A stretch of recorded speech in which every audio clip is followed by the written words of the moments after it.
I loved it. Hey, Mike, how are you? Yeah, great seeing you again, man. Glad to have you back on. So this is going to be episode 2 with the functional gentleman. It should be the doctor functional. Can we call you Dr. Functional? Call me whatever you want, man. Okay, so I'm easy. Welcome back to the Figuring It All Out podcast. I'm your host, Pierre Kamel, running solo today. Our guest today is Dr. Michael Levandoski, the functional gentleman. Some of you may know him as. Had a little YouTube famous a while back. We're all hoping he comes back. It is true. Yeah. We all hope that comes back. We can talk about that for a second too. Yeah, we will. Okay. So the last episode we had Mike. Got to try and figure out how to speak in the future. So in our last episode, we spoke about... I went off on a couple of crazy rants about coronavirus and people being manipulated by the government and my distaste for the Chinese economy. Yes, he told me, don't worry, I'll handle COVID in 10 minutes, but I want to talk about all this other stuff for hours. And I said, okay. An hour into it, we needed to take a break. So now we're back. Hey, don't... Like I like to say, nobody pays me yet to do this, so I answer to no one. That's so good. we can talk about whatever we want. So now we're back. I think the YouTube, if you want to talk a little bit about the YouTube, because that'll be a good transition into people that listened last episode, and most people that are listening to this know of you if they don't know you, and you have immersed yourself in the martial lifestyle. That's a good way of saying it. Yeah. Yeah, and while the martial lifestyle has a lot of doctors, right? It does. Yeah. You seem to have really taken Jaeger's advice of trying to be as holistic as possible, trying to cover all aspects of it. And I know a lot of people that train, and I know a lot of people that don't. And I can admit that I haven't opened my horizons as much as I should. But you do jujitsu, you do judo, you do firearms, gun fu.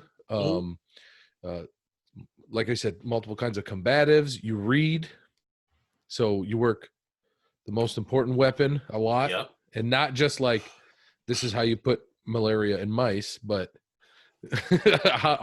poor angry mice. Poor angry mice. So let's talk about the YouTube channel a little bit, how that came around. Yeah, so it's funny. I would imagine I'd started the YouTube channel for similar reasons you started this podcast. So it's clear, this podcast is totally therapy for me. I get to air out all my fucking laundry and figure it out. That's what the YouTube. Yeah. So I grew up in Jersey, North Jersey, which is essentially a suburb of New York City. And it was, there's like harshest gun laws in the country there. I don't know why, I had a job opportunity. I moved to Los Angeles, which is like the second harshest gun laws in the country, I guess. So I then, I in North Jersey, I did my PhD in Newark, New Jersey, which is at the time it was the 23rd most murderous city in the U.S. I saw the remnants of a check cashing armored car robbery where a guy got shot in the head, and they did like a citywide search about a block from where I worked. I was driving to work and I just saw like a cop car fly past me. I was like, oh, that's not abnormal. And I saw 2 or 3 cop cars fly past me. I was like, that is a little bit abnormal. And then I saw an armored truck with dudes with hanging off the side with their assault rifles, like M4s or whatever, fly right by me then. And I was like, oh, that's going right towards my building. This is interesting. And so like I just coincidentally was following that truck, and then it stopped where I had to turn left to park, and then people got out. So like I was starting to realize there was more violence than what I was raised with in my affluent suburb area. And I wanted to start getting some firearms training. And like in New Jersey, that's like, I was like, I want to get a gun, and if I have this thing, I need to know how to use it because I don't know what the hell I'm doing. And getting firearms training, I thought was like it was kind of framed to me as this illegal thing that you can't even do. And so it took me a little while. What year was this? Fuck, I don't even know. probably 2004-ish, Okay. 2005 maybe.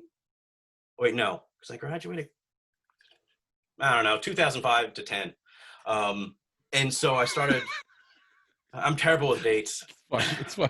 So I have I got a gun and I wanted to learn how to use it, and like the concept of finding someone to teach me how to use a gun. It was Mossberg 590 and XDM in 45, because that's what my friends.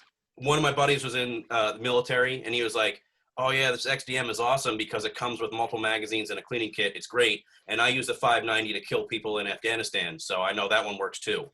And I was like, all right, that's what I'll get. Like, I don't know. Like, so I got that, and then I gun for hire with Anthony Calandro, New Jersey, is where I took my first class, the NRA First Steps course, because that's all I was aware of. Right. I'm really lucky that gun for hire taught that, as well as like more marksmanship style courses and stuff.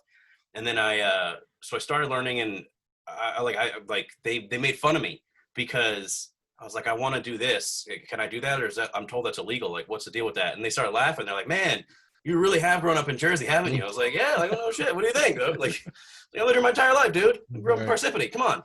And so like, they were like, yeah, Mike, you can do this. It's not illegal. And like, it was a huge learning experience. And then I moved to LA, and just by sheer coincidence, Drew in LA, who used to host Jaeger when he went to LA, I saw Jaeger was coming to town. I took a class with him, and my mind was just blown. Like, you've taken fighting pistol. So I took fighting pistol and fighting shotgun.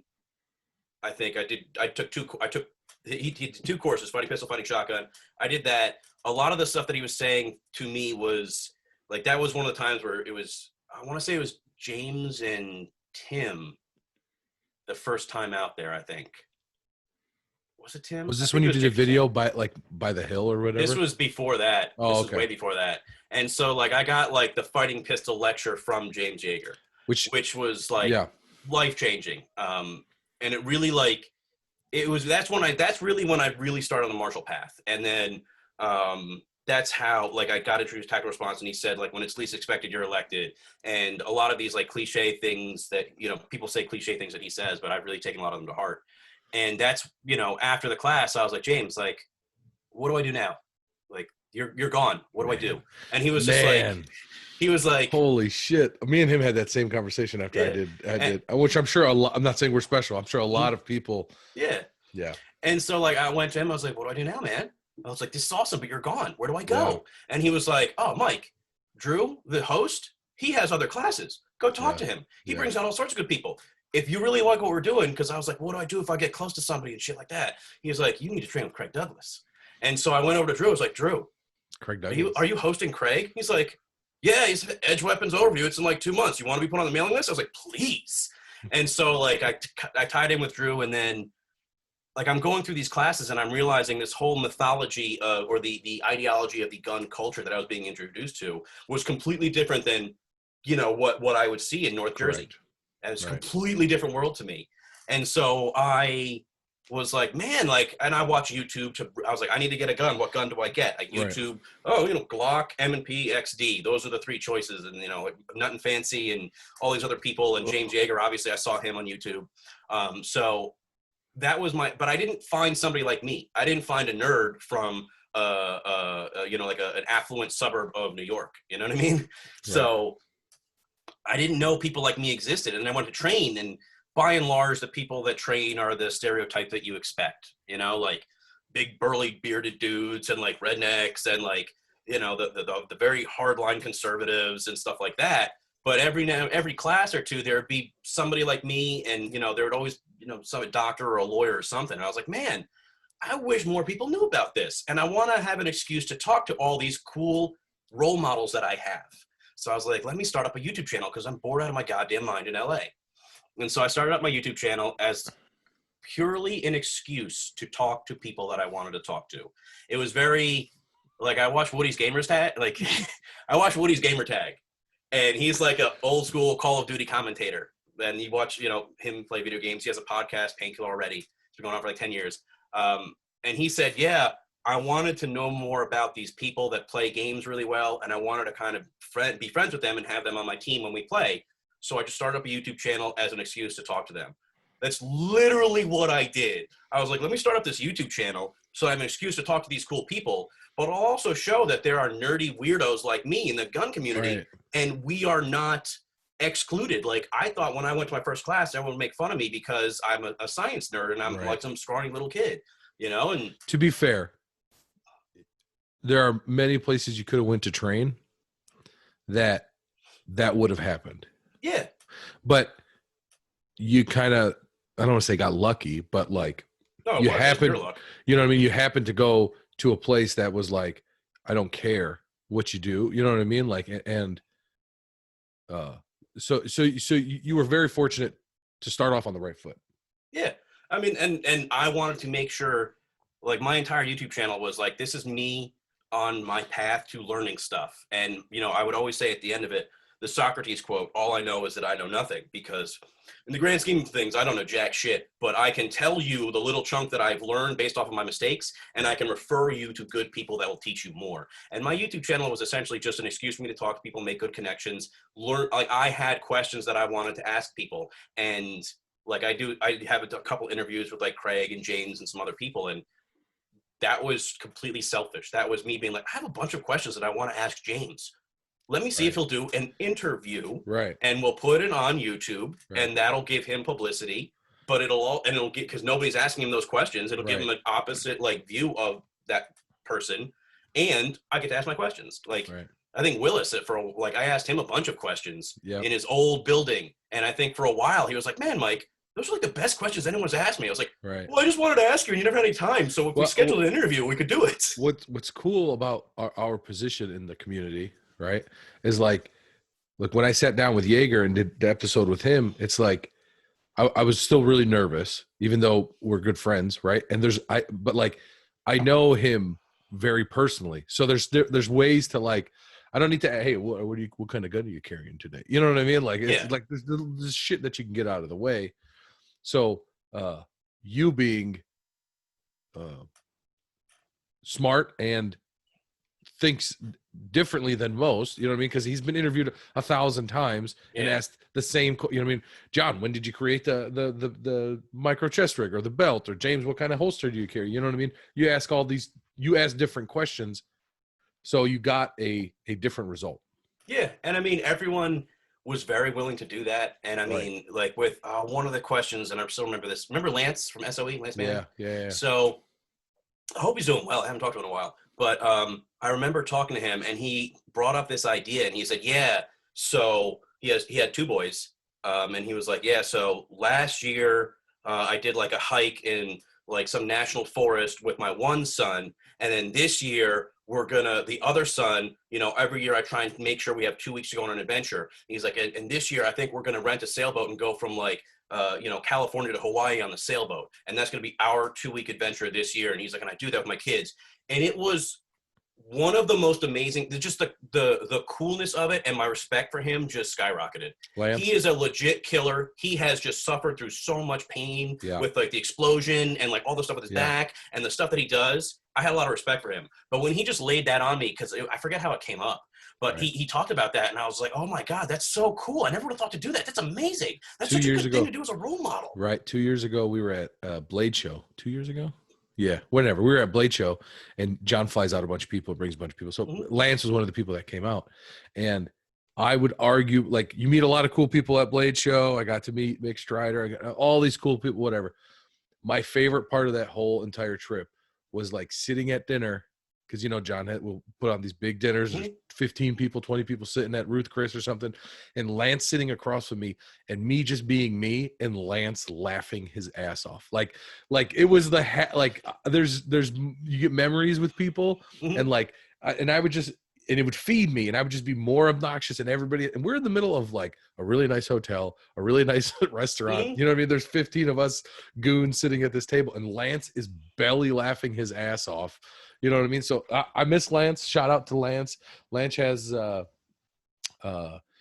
EDC, Tap Rack Bang EDC. He makes like soaps and all types of stuff like stuff you can rub on your joints to help your joints feel better. Like manly soaps, like the kind of soap that you get from him. Like I'm like rubbing the soap, like it was like pine tar or something like that. Yeah, use the I was stuff, like, right? man, that shit's good. Dude, that pine tar shit is no joke, because I would come home and the soap at work would just fuck my hands up, and I would just the pine tar would just, and then you'd rinse, and the tub would be fucking pitch black. So shout out to Lance, miss you, buddy, love you. Yeah. But anyway, so the YouTube channel was just me, is an excuse for me to ask people stuff, and then I wouldn't get like, I wouldn't get specialized treatment at classes, because I would never, like, people would come to classes and put up things and shoot drills. Part of my thing was like, that's not for the most part acceptable. I do that a couple times if people ask me to, but my thing was like, I will do after action reports for these people, and they were long, in-depth after action reports for classes that I thought people needed to take. And I would say what you do, so what you'd expect, because like a young weird nerd Mike who was just overwhelmed with the idea of going to Fighting Pistol, like what happens to Fighting Pistol. And so I would do like an after action report where I would just say, like, we did this the first day. It was broken down, like the first hour we did this, then we had lunch, then we took this, and then there was a talk, and then we did this, and then we went out to dinner. Next day you do this, and this. Make sure you bring this equipment for you. So it was like, if you watch one of my after action reports, I wanted to make sure that there was a comprehensive thing where you knew what you would expect, or you knew what you were going to get, and you knew what you should have. And I could introduce nerdy weirdos like me to shooting, because Paul Sharp, so there's like there's five Jonah. Yeah, so there's about 5 male role models that I've adopted without people really knowing. Pause. Okay. Pause. Because I want to add one thing, and then we go right back into that point. Okay. You said one time, I don't care about my certificates on the wall. I care about my notes. I care about my notes, right? And then we'll go right back into the role models. I don't want to cut you off, but I at first was like, had my certificates and like, all right, I finished the class and cool. And then I would be like, oh, but I forgot this thing and that. Now, like, I mean, you do dumb stuff long enough, you become a little bit wise. You know what I'm saying? So now, and anybody listening, if you're going to take any kind of class, and I would argue it doesn't have to even be a firearms class. It could be a combatives class, a cooking class, any kind of, you're going to learn, right? And this is where I think this conversation is going to end up being, is about being a student. But get a Write in a Rain notepad that'll fit in your pocket. So if you're a female, get the smaller one, because we know females have horrible small pockets, right? That is true. The world is sexist. I'm all for it, girls. I'm sorry. I'm all for revamping pockets, not sexism, to be clear. Keep sexism the way it is. Yeah, no. Get a small notepad, and then either get a pencil, get the Write in a Rain pen, get a Sharpie, put that next to it. And when you hear something, a lot of times I've just, the big turning point class for me, I took a Pat Mac class, and I was like, you know what? I'm just going to fuck anything this dude says. I'm just going to write down. And I wasn't verbatim, but it was like the drill. I would draw the drill. I would do this. I would do that. And from that point on, I've tried to do that as much as I can in every other class. You know what I mean? Like when the instructor says, all right, come around, watch when I shoot this. That's when I'd pull my notebook out instead of trying to remember it and walking back. So get a notebook, take notes that you can understand. It does, like Mike probably has pages from Fighting Pistol, and I may have a few lines. You know what I'm saying? The difference is we've both taken it, I'm assuming, a couple times. I have the ability to just drop in, you know what I mean? Like have an open invite to show up and help behind the line a little bit. So take good notes. That's the biggest thing. The certificates are cool. You should take pride in the certificates. You know what I mean? Like I know Mike's like, whatever, but like you accomplished something. You get what I'm saying? You finished the class. So we may disagree on that a little bit, but you should also, the thing we will both agree on is the notes should outweigh the certificate. Yeah. I mean, I don't want to get off on a jiu-jitsu tangent yet. Right. But if the certificates mean something to you and the certificates make you relive that class and the certificates motivate you to take more classes, good for you. I think they're completely worthless unless they're for a department that will give you credit for them or something like that. Right. Like Ken has like this huge stack of certificates that he uses for his resume and his department requires, etc. That is what it is. But by and large, your notes are going to be, to me, more important. And I will say that one of the reasons why I have my after action reports is because, and you'll see, it's like I'm always like, I always write down notes, and I would always go to people like, hey, can I take notes in your class? And every single instructor was like, please do. It would be great if somebody would actually fucking retain this shit. And I have never had an instructor tell me that I can't take notes. There were one or two instructors that said, listen, this stays here. Do not ever talk about this to anybody else for their sake, not yours, for their sake. Yes. And I think one of the things we both know. Yes. Exactly. Yeah. So, done. Yeah, so that's it. But other than that, and I totally respected that. Yeah, I take notes for right because I want to remember them. And I've Fight Strong with Matt Reynolds. I took that class years ago, and I injured my back. I fucking fractured my heel during judo. All my injuries are from judo. Don't start judo. It's beautiful but violent. I fractured my heel during judo. Then as a result of that, I hurt my back, so I couldn't lift for a while. So I was starting to get back into lifting, and I went back to my notes from 3 or 4 years ago from Matt Reynolds' Fight Strong class in Camden. And I just combed through my notes and went through and I went through and I went through. And I was like, okay, I remember now. This is what I need to do. And I was like, oh, what powerlifting shoe do I need? I know Matt said that. And I just go to my notes and I flip back. Oh, yes, this one, Powerlift 4, got it. So notes are so valuable. And a lot of instructors will take you more seriously when you take notes because they see you're invested. I remember one guy, he actually recently died of cancer. It was terrible. But he was the Uwari Off-Road Training Center instructor when I took my 4-wheel drive off-road training course. I remember when you took that. I think it was awesome. I think his name was Scott. Super cool dude. Daughter was awesome. Very, very, very cool family. But I was just sitting there taking notes, as I do. And then he comes up to my car. He puts his hands on my window. He's like, Mike, I've noticed you're taking a copious amount of notes. And I was like, yeah, I paid a lot for this class. I want to remember it. And he was like, I'm really happy. Thank you for that. Like, he thanked me for taking notes. Yeah. And then I think, and this is actually really grim, I think it may have been Steve Fisher or somebody else who had said, I'm not going to be around forever. The only thing that's going to survive from this class, like in eternity, is your notes. So like when I'm gone, your notes of my class are what's left of me. That sounds like some dark shit that Fish would say. Yeah. And it became more pressing when Scott died. Because I was like, this guy's gone, but my notes of his class and my after action report still exist. So when I had this is less of an interview, more of a conversation between me and you, but that's all good. I don't care. When I had Fisher, well, I don't give a fuck. You're doing me a favor, bro. I ran out last week. Anyways, we're all good. When I sat down with Yeager and Fisher, it was like, I got a bunch of people. You asked a bunch of questions. Because I put that post up and I was like, people, and you got a lot of cool questions from you, and a lot of other people. But my whole thing, and I tried to, I don't know if you heard that episode, but what I tried to talk about was like this firearms thing, this training, this is always not necessarily evolving a lot, but it's always moving forward, and you get like that grim statement, like all you're going to remember of this is the notes. And what I tried to pull from that interview was like, can we talk about the history of stuff, and as an interviewer, I didn't prepare enough for that. So I have another possible interview coming up with somebody that I think that's kind of where I'm going to try and lead the entire conversation on, like, because the history I think matters. I think I'm a huge believer in, you have to know where you came from to know where you're going type thing. Some people don't, it doesn't matter. It's the world's different, blah, blah, blah. It's been proven time and time again. The same shit happens over and over again. Maybe not to the scale, you know what I mean? Like, those who don't learn from history are doomed to repeat it, all that stuff. Like, history's cyclical, right. Whatever's left. Yeah. Right. So I say that you should probably dictate all those notes into fucking something electronic. Well, those are my after action reports, like, save the videos. There's certain, there's certain parts of that class that I took for me. And, I would always say,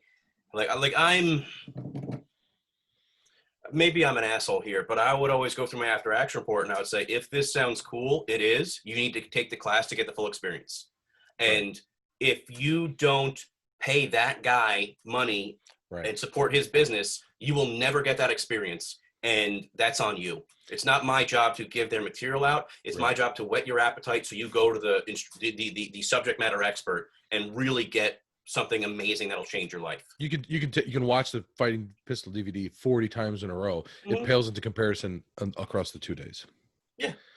5 role models that you haven't talked about. Yeah, I don't know. Oh, so I forget why I brought them up. So I have 5. You have 5 role models that you haven't really What's the admitted context that of are that? role models. It doesn't matter. We completely so fucked it up. my 5 role models, and I've kind of adopted them, and I probably don't even say it, but so James Yeager, Craig Douglas, Paul Sharp, Nick Palmisano, and Jonah Hill.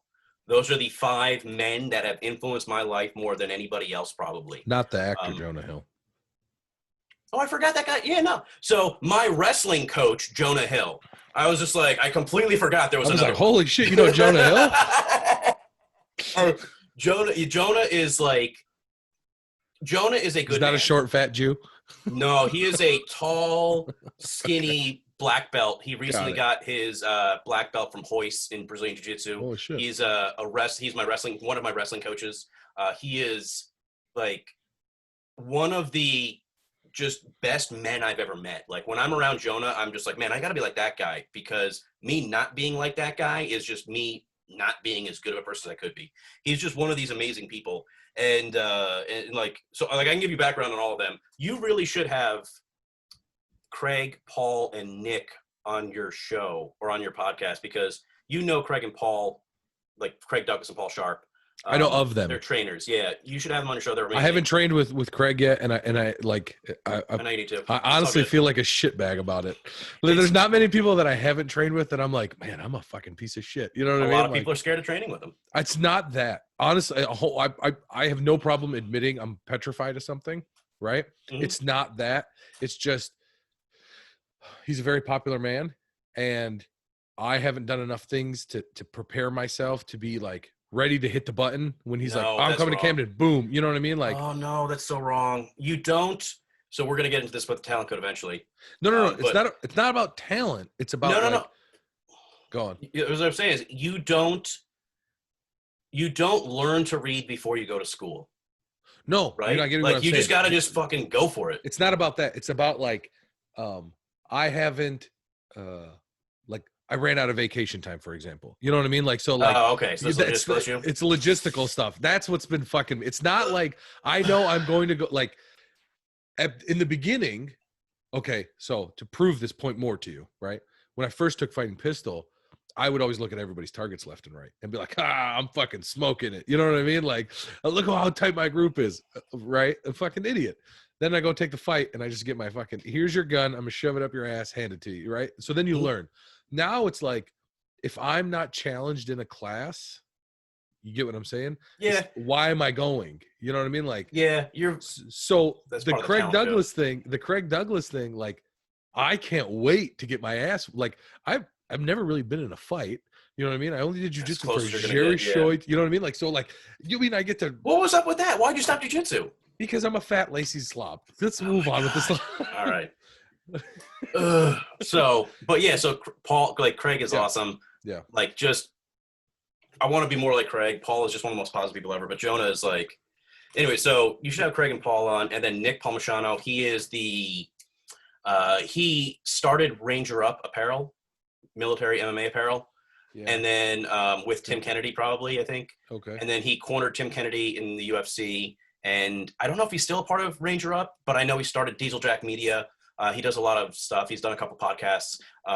He's super cool. I can maybe put you in connection with him. He's like, he is my judo and wrestling coach.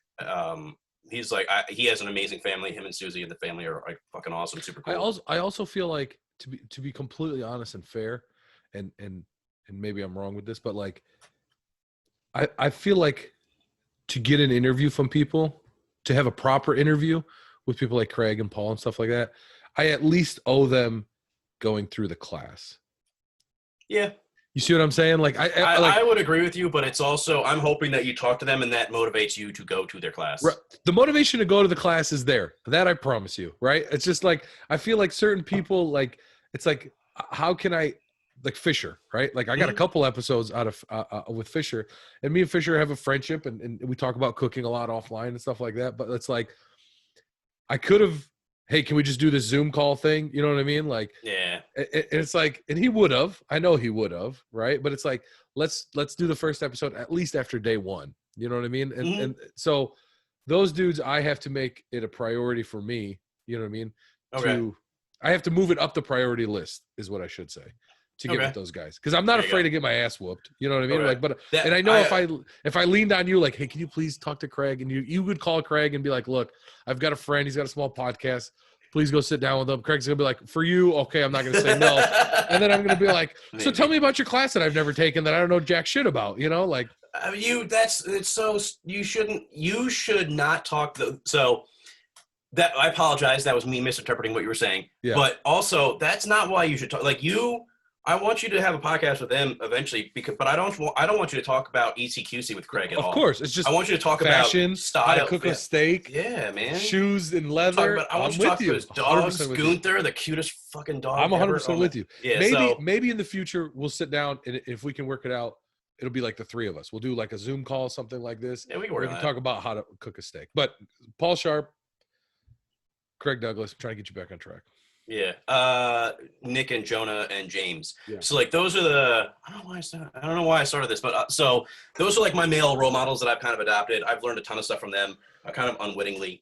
But one of the things that I completely forget why we did this, but so one of the reasons why I started my YouTube channel and everything else is so I could talk to people like that and make friendships and stuff.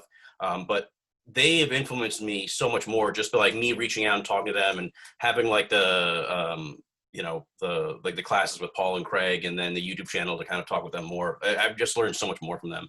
But what's one big thing you've learned from each one? So there's just realistically, there's because the caliber of people, they're pretty. I bet you they're all pretty similar when it comes to caliber of person. They're similar of caliber person because like they're my male role models. I want them to be, I try and be the whole teak thing, like man of sterling character.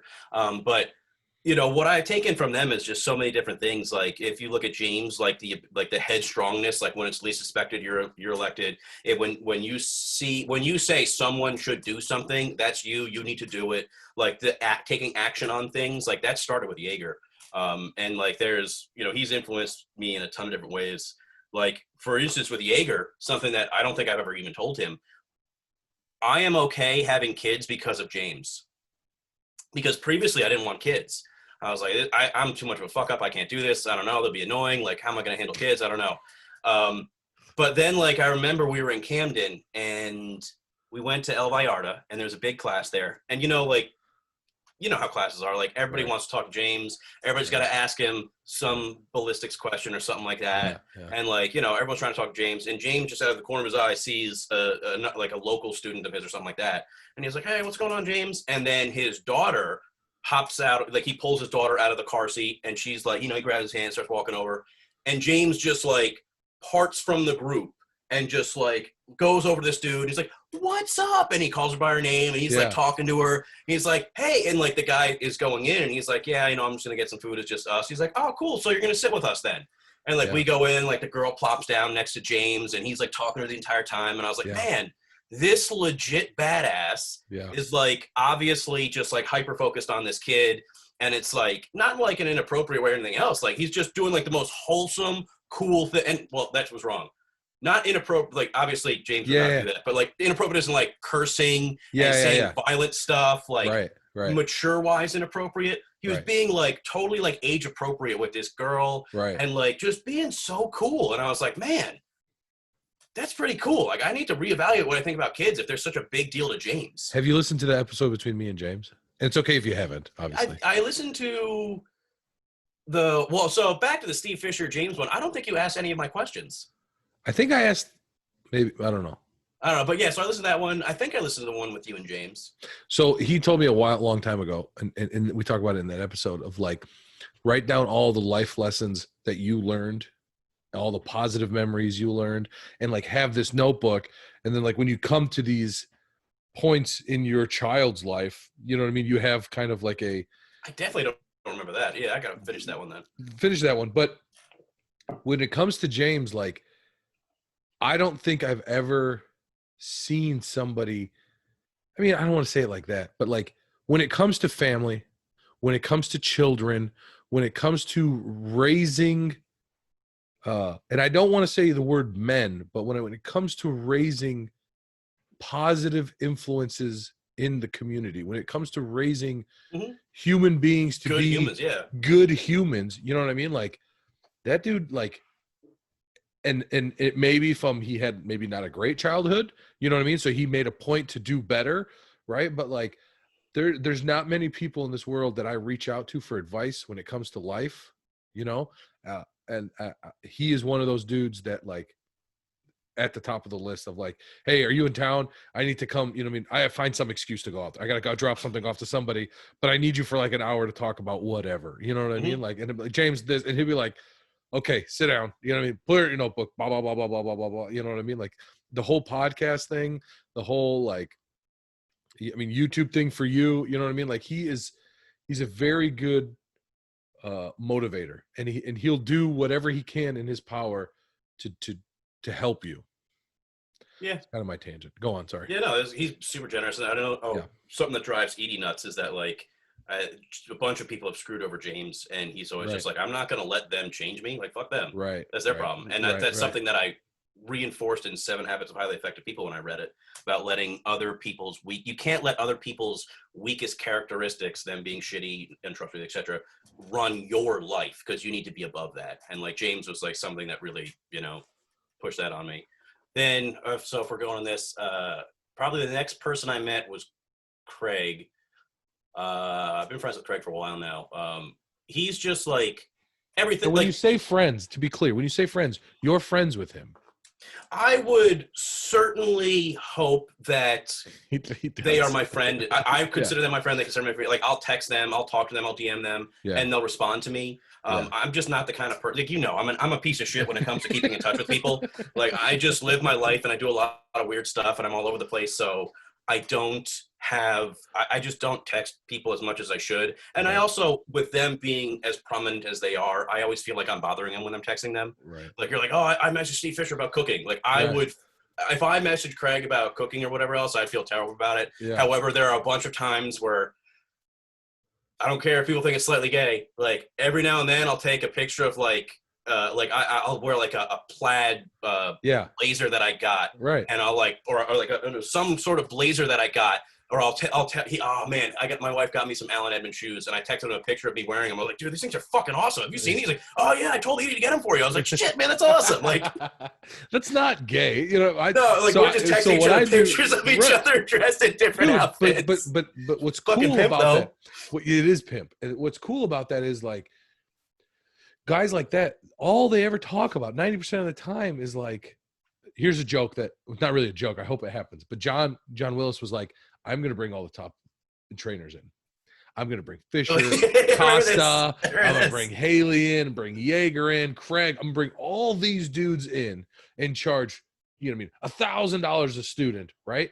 And you don't get one question about guns. No firearms, no ammunition, no ballistics, just man shit. That actually, Craig may have pulled that off. It's called the 12 Labors Conference in Texas. He, like, Craig, I'm pretty sure Jeff Gonzalez, I don't know if Noner's going to be there, but maybe Tim Kennedy, some other people.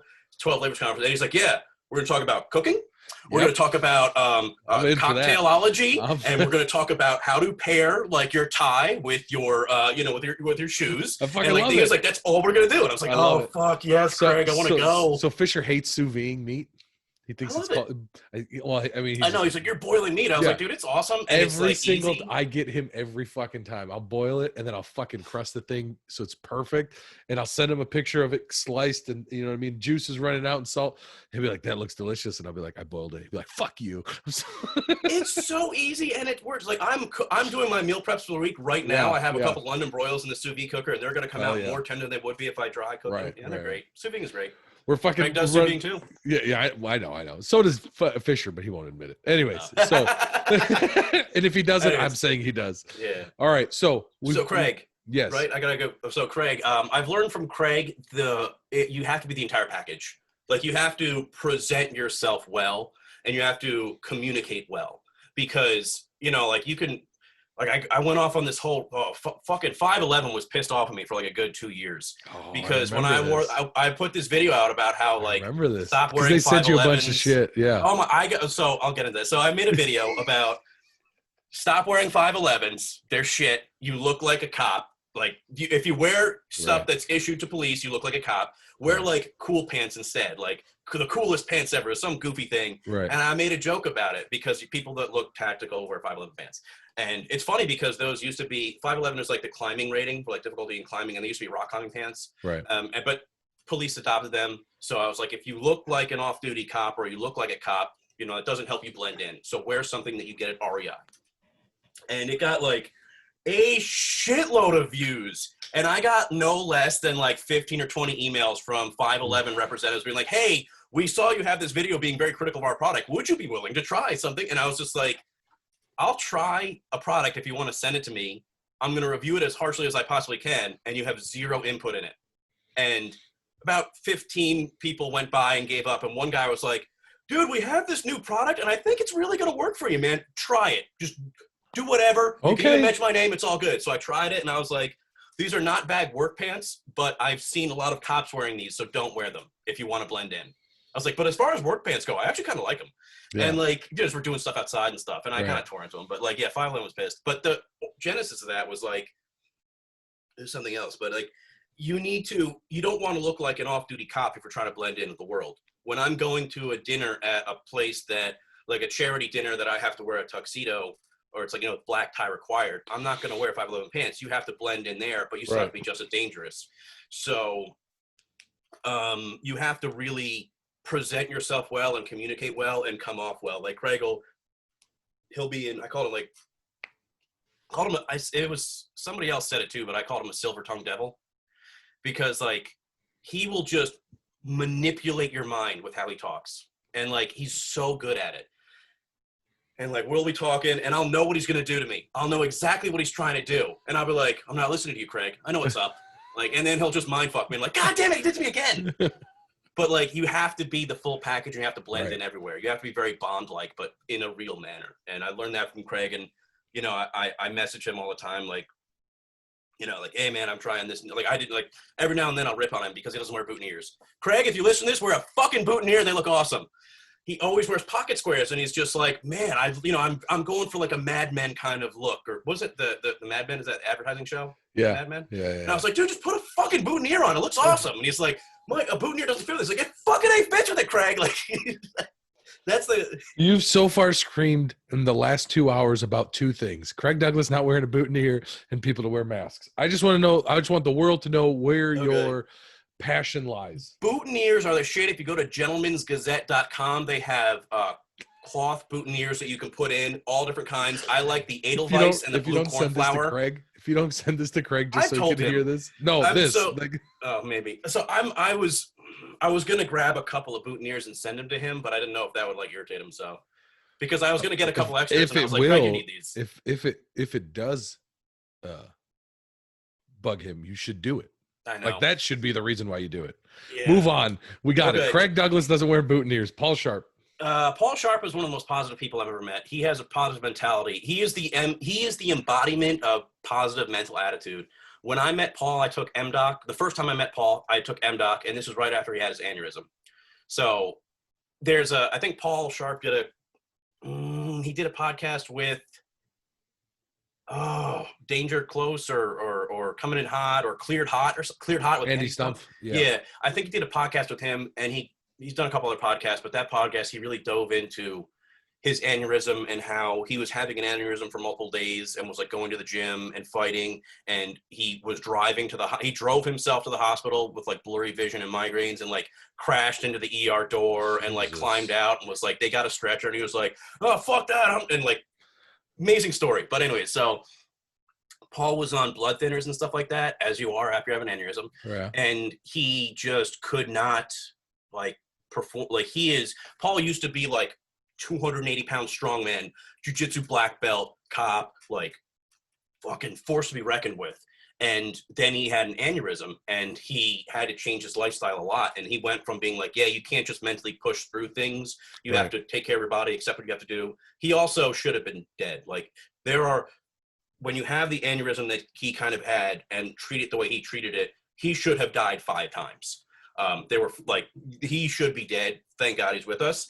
But I guess through that, he has learned just he has a grasp on life that not many people have.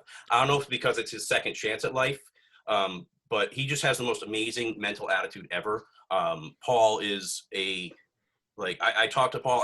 I very rarely talk to Paul. I was supposed to go up to Chicago and take a class with him and go to his gym. Corona stopped that. But I've taken a couple classes with Paul. I've talked to Paul offline. I think I've interviewed Paul on my channel. He is just the embodiment of positive mental attitude. I really follow him on Instagram. What is his Instagram? It's not Paul Sharp anymore. Straight Blast Gym, Illinois. What is he? Paul, what are you? Paul Sharp, Paul_Sharp_SBG. Definitely give him a follow on Instagram. He just posts the most amazing things, and he's just such a, he makes your life better by being around him. He makes your life happier and more positive by being around him. And he's a big goofball. It's awesome. And I met him when he was recovering from an aneurysm the first time.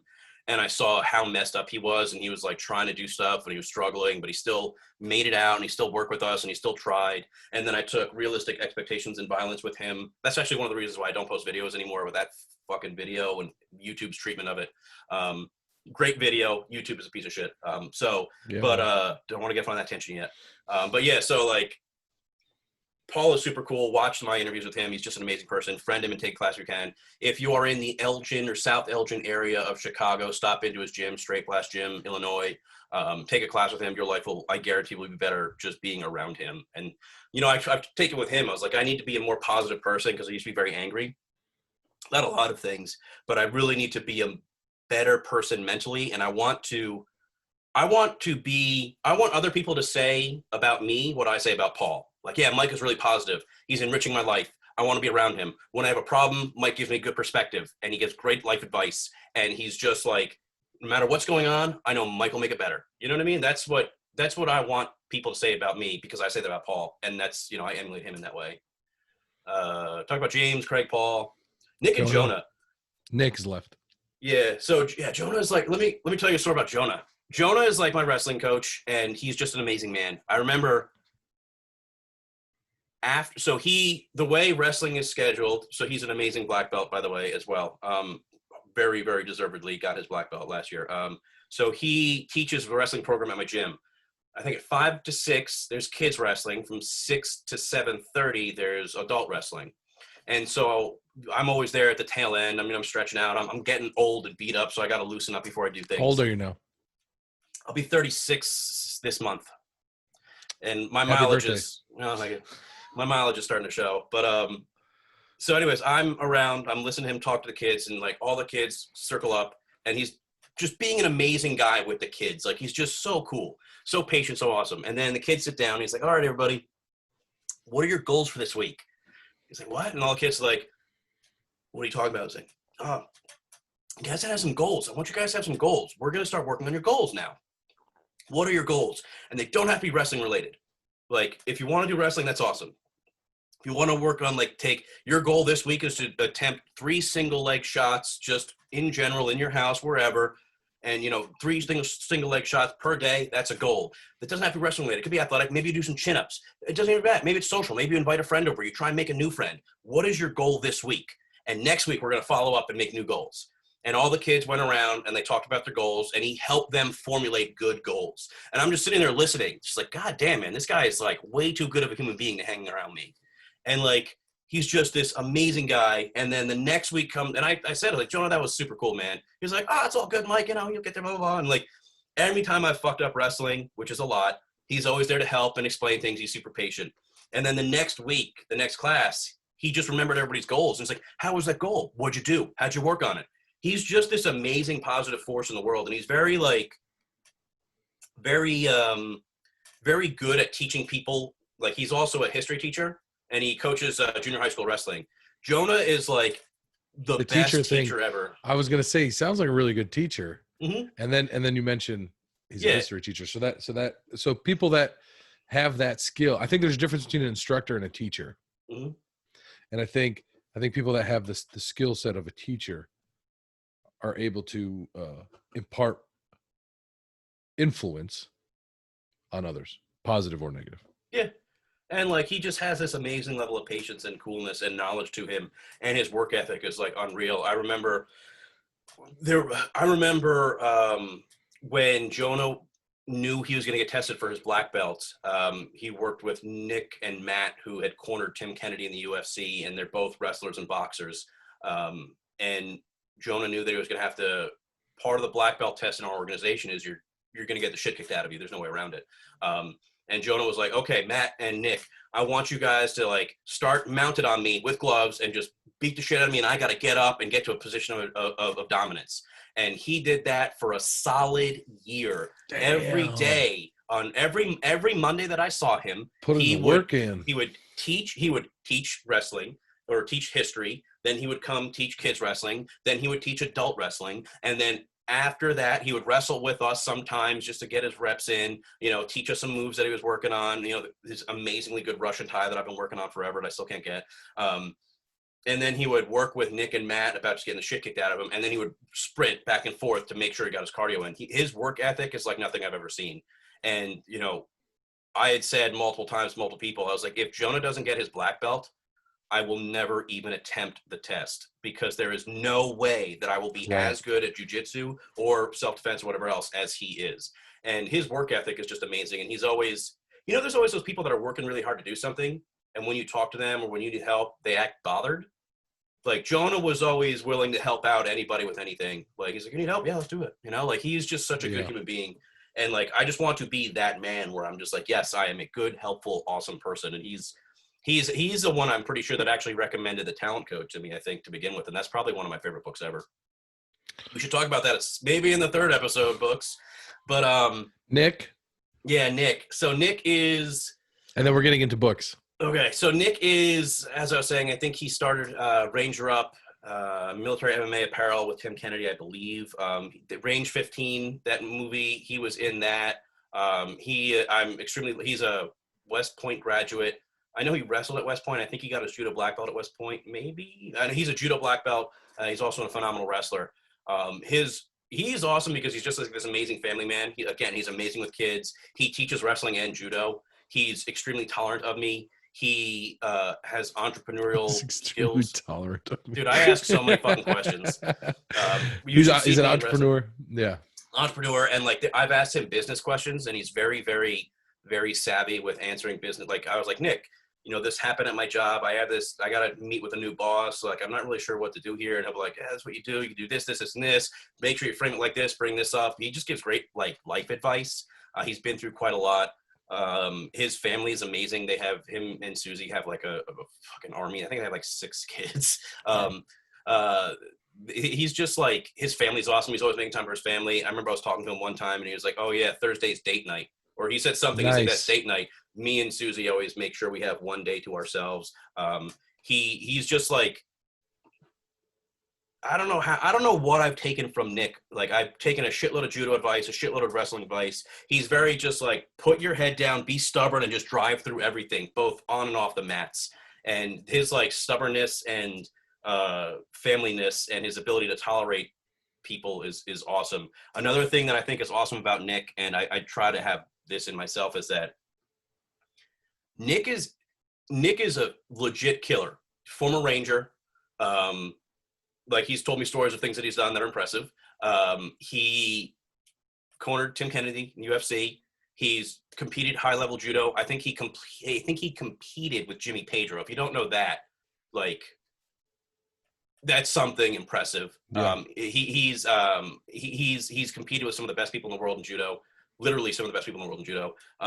So he's competed at the highest levels, and in combative sports, and he's done a lot of military stuff, and his business is extremely successful and stuff like that. But his victories, to him, it would appear as though, or at least me looking at him, his victories are meaningless compared to the victories of his students to him. Like, he's like, yeah, I could enter this contest, wipe these people out. I don't give a shit. It is what it is. I don't care. I'll do this. I'll do this. But when his kids or when his students are competing, he's like, you can tell he's nervous. He's just like, oh my God, like I've done so much stuff. I don't get as nervous when like anything's happening except for when my students are competing. And like when his students win, he's just like, yes! He's like, the happiest Over the dude top. ever when his students do something good. Like, he is so happy for other people when they succeed. That is a quality that I think is amazing in humans, and I try to have that as much as I possibly can, because he's just like, I think that, but I don't think I embody it as much as he does, and it is so cool. I remember one judo tournament. He was out of town for like a vet function, like some thing. They're raising money for veterans and stuff like that, and he was going to miss a judo tournament that a bunch of us were competing in.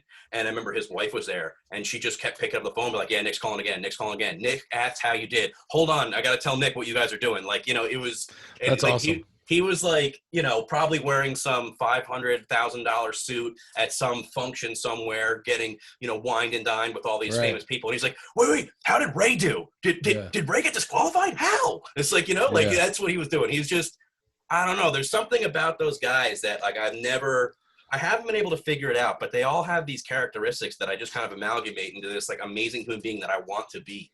And I'm sure all of them have their faults. I'm not going to get into some of their personal lives things about them that I don't want to emulate. But even they have kind of been like, yeah, that was a shitty part of my life. I've moved on from that now. Like, they have these amazing qualities, and by and large, they're just awesome people that I've tried to just make myself better I've tried to make myself better by just surrounding myself with them. And to kind of tie back to, I guess we got to tie back to why I don't do YouTube videos eventually. But one of the reasons that I read so much, and these lists of books that I've sent you, most of these books they've recommended. So what'll happen is, like, I'll be around them, and I'm shitty at staying in touch with people, and I don't see a lot of these people as much as I'd like. But, like, I'll talk to them, I'll say things, and then they'll mention a book that said it helped them become who they are, and I'm like, make note of this, and I'm going to read it. If any one of those 5 guys says this is a book that you need to read, it is on my list somewhere, because I think that is how I make myself the best human I could possibly be, is by trying to emulate the best things in these people that I see as being the best humans. And then they say, this made me one of the best humans. Like, okay, I got to get on that. I got to read that. That's important. Podcasts are good, but they're baby food. They are an introduction to something amazing. Like, all these people that are on Joe Rogan's podcast or your podcast or whatever, you're going to see something in them, and you're going to like them. But that's a small chunk of who they are. That's not comprehensive of where they are. And when they say, yeah, I do this, or I read this, or this helped me, if you like them, you have to Go put the do podcast that. down afterwards and go do that. And that's one of the reasons why I read so much, is because I want to be so much like these people. I say this a lot, on record, off record, because there's a lot of things when you become close to dudes like this, right? Like, there's a lot of conversations you have that you wouldn't really repeat other places, maybe not a lot, but there's been a few, right? One thing I've said over and over again, and I've made a point to say it to them, like to Fisher and to Jaeger and to other guys, and it's always been taken positively. It's like, would you say, you said you've taken thousands of hours of some form of firearms training, right? Mm-hmm. I don't know where my number is. It's probably up above average, right? Yeah, for sure. Maybe after the 3rd class, I had this figured out. Yeah. You know what I mean? Sub 100 hours, I could hold a fist-sized group for the most part. You know what I mean? Like, yeah. And Jess was like, a while ago, was like, why do you take these classes? Because I'll come barreling into the house like the 4-year-old I am. You know what I mean? And it'd be like, listen, Costa's going to be in Camden. This is not negotiable. You know what I mean? Like, as the CFO, I need you to issue me a check for $650 for a class. Oh, yeah, I've had that. I need the ammo. You know what I mean? Like, this, we're not talking about this. This is not a discussion. I'm telling you, I'm going. Either I put it all on a credit card or you fucking write the PO, right? And she'd be like, okay, go, And she kept asking, like, and then we had the big conversation of like, look, if you're going to be doing this for a long time, I need to know why you're doing this. What are you getting from this?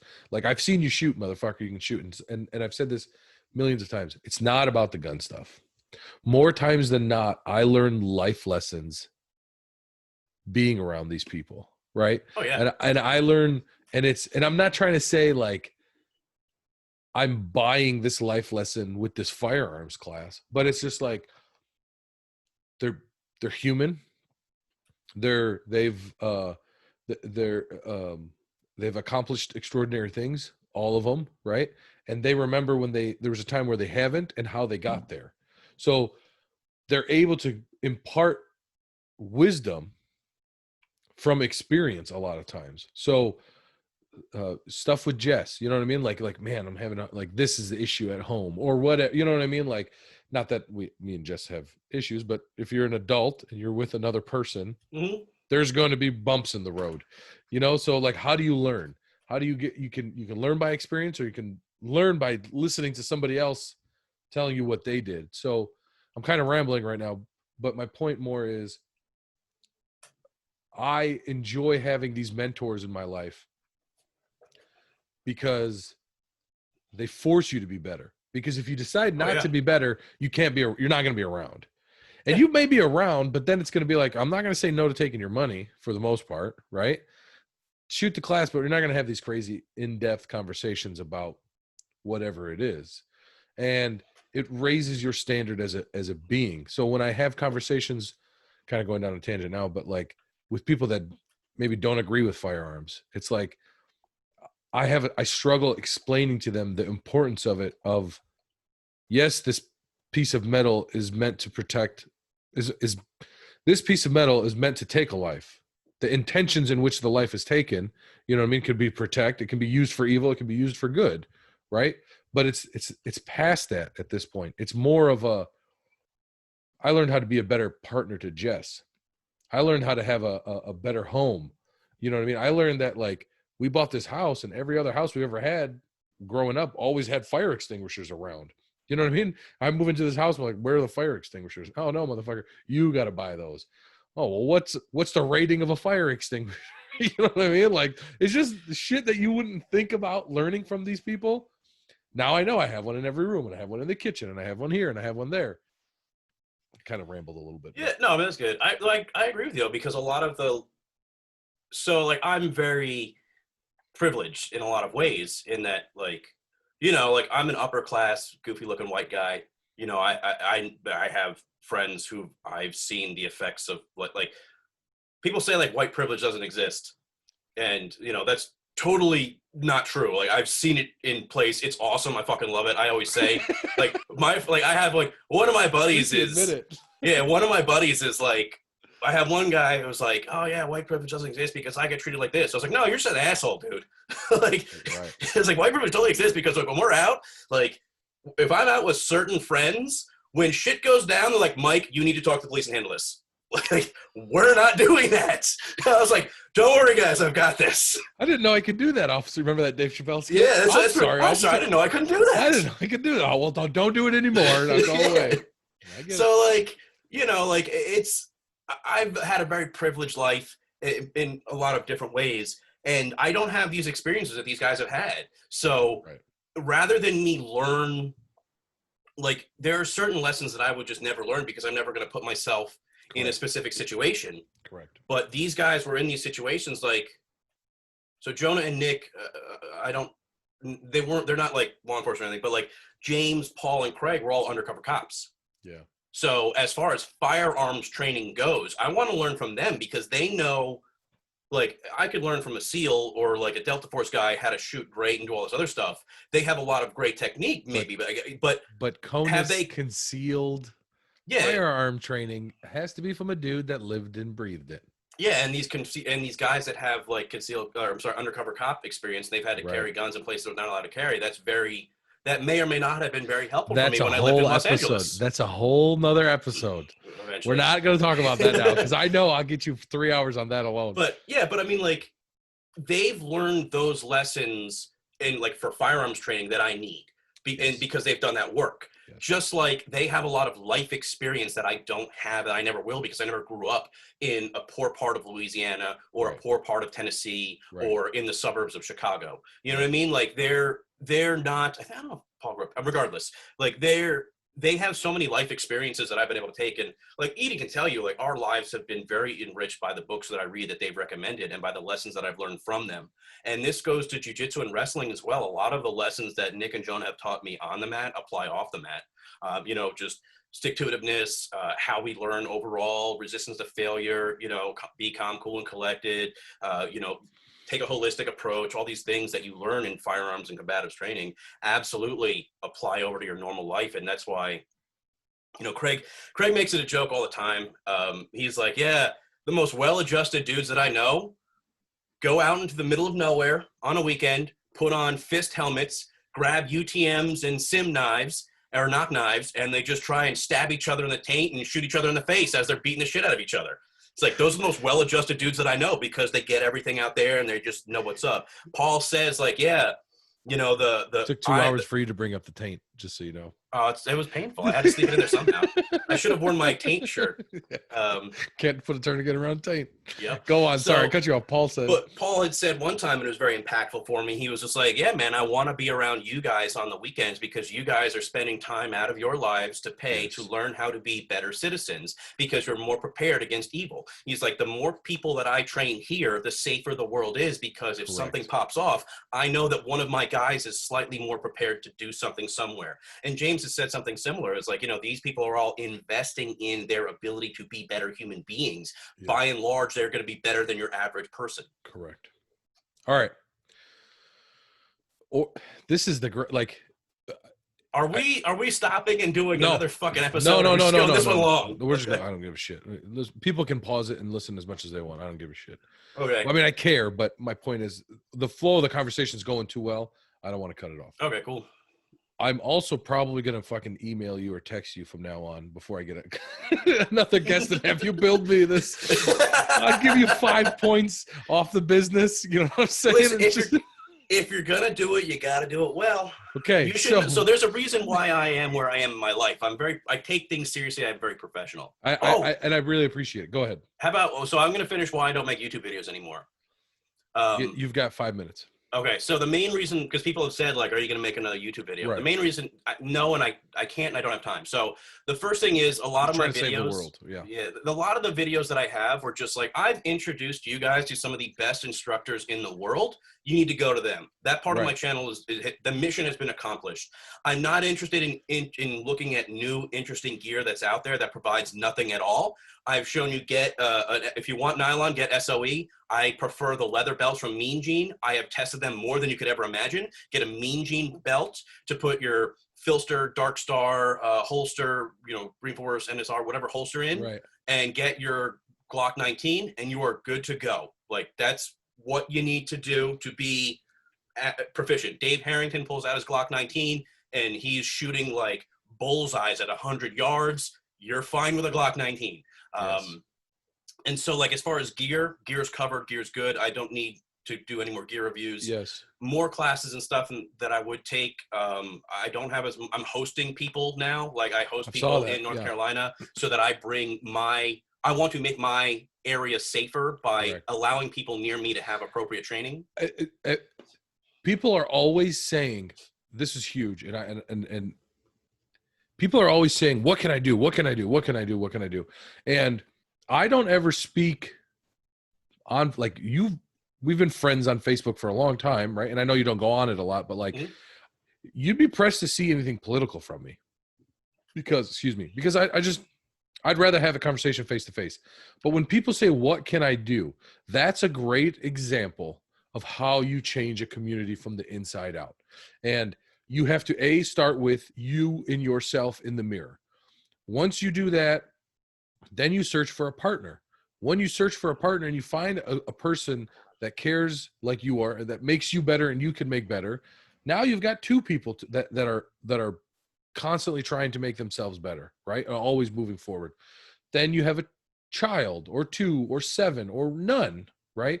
Then you go out and you try and support local businesses and you know what I mean? Like, and then that's how you bring people, you make a community better. You bring people in because I think the majority of people are quiet.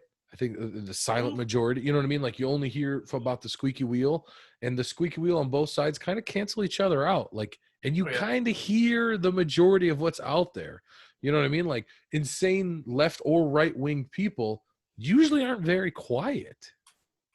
You see what I'm saying? Yeah. So they're usually outspoken. So they kind of weigh each other out and kind of cancel each other out. And then you have the big majority that's in the center. So when you bring people in, you start hosting people, and you bring, Craig to go out there, or you bring Paul to go out there, or you bring Fisher or James or anybody, dudes like that to look, there's something to be said of, if you care enough, you'll try and make it happen. I don't know if you've ever met Ed Hubble. Ed Hubble's an awesome dude. Lives in like the north end of British Columbia. You've probably seen him comment here and there. I've probably seen him on Facebook. I probably talked to him on Facebook. Yeah. That name sounds so familiar. The dude travels like 2 days to get to Camden, and then spends a week in Camden. So you're going to tell me you can't travel from North Carolina to Camden? No. You know what I mean? Like, your excuse is invalid. But everybody has problems. And I'm not saying you example. Yeah. But like that, I want to make a huge point of, like, everybody that's saying whatever you're saying on Facebook, left or right, I don't care. If you're going to say something, your first response, your first thing should be what you are doing to better your community. And there's a big echo chamber. Everybody loves being comfortable in an echo chamber. There's a thing to be said about, yes, I've got my group of friends, and if shit hit the fan, we're all going to my house and we're shutting everything down. And I've got Dana across the street, and so on and so forth, right? Like, I'm going to hop in my car and drive down to Camden, and we're going to shut the borders down and blah, blah, blah. Okay, cool. But like, what about my neighbors? You know what I mean? Like, what am I doing to enrich my neighborhood? What am I doing to make my block better, my city better? You know what I'm saying? Like, voting will do only so much, but bringing people in, for example, like this, you know what I mean? Bringing Craig Douglas in, bringing these dudes in. Once you get to know them, you very quickly find out the common thing about all those guys is it's never about the gun. We always train. This is the thing that gets missed, and now I'm kind of ranting, but like, if this is 0 and this is the bullet leaving the gun, right?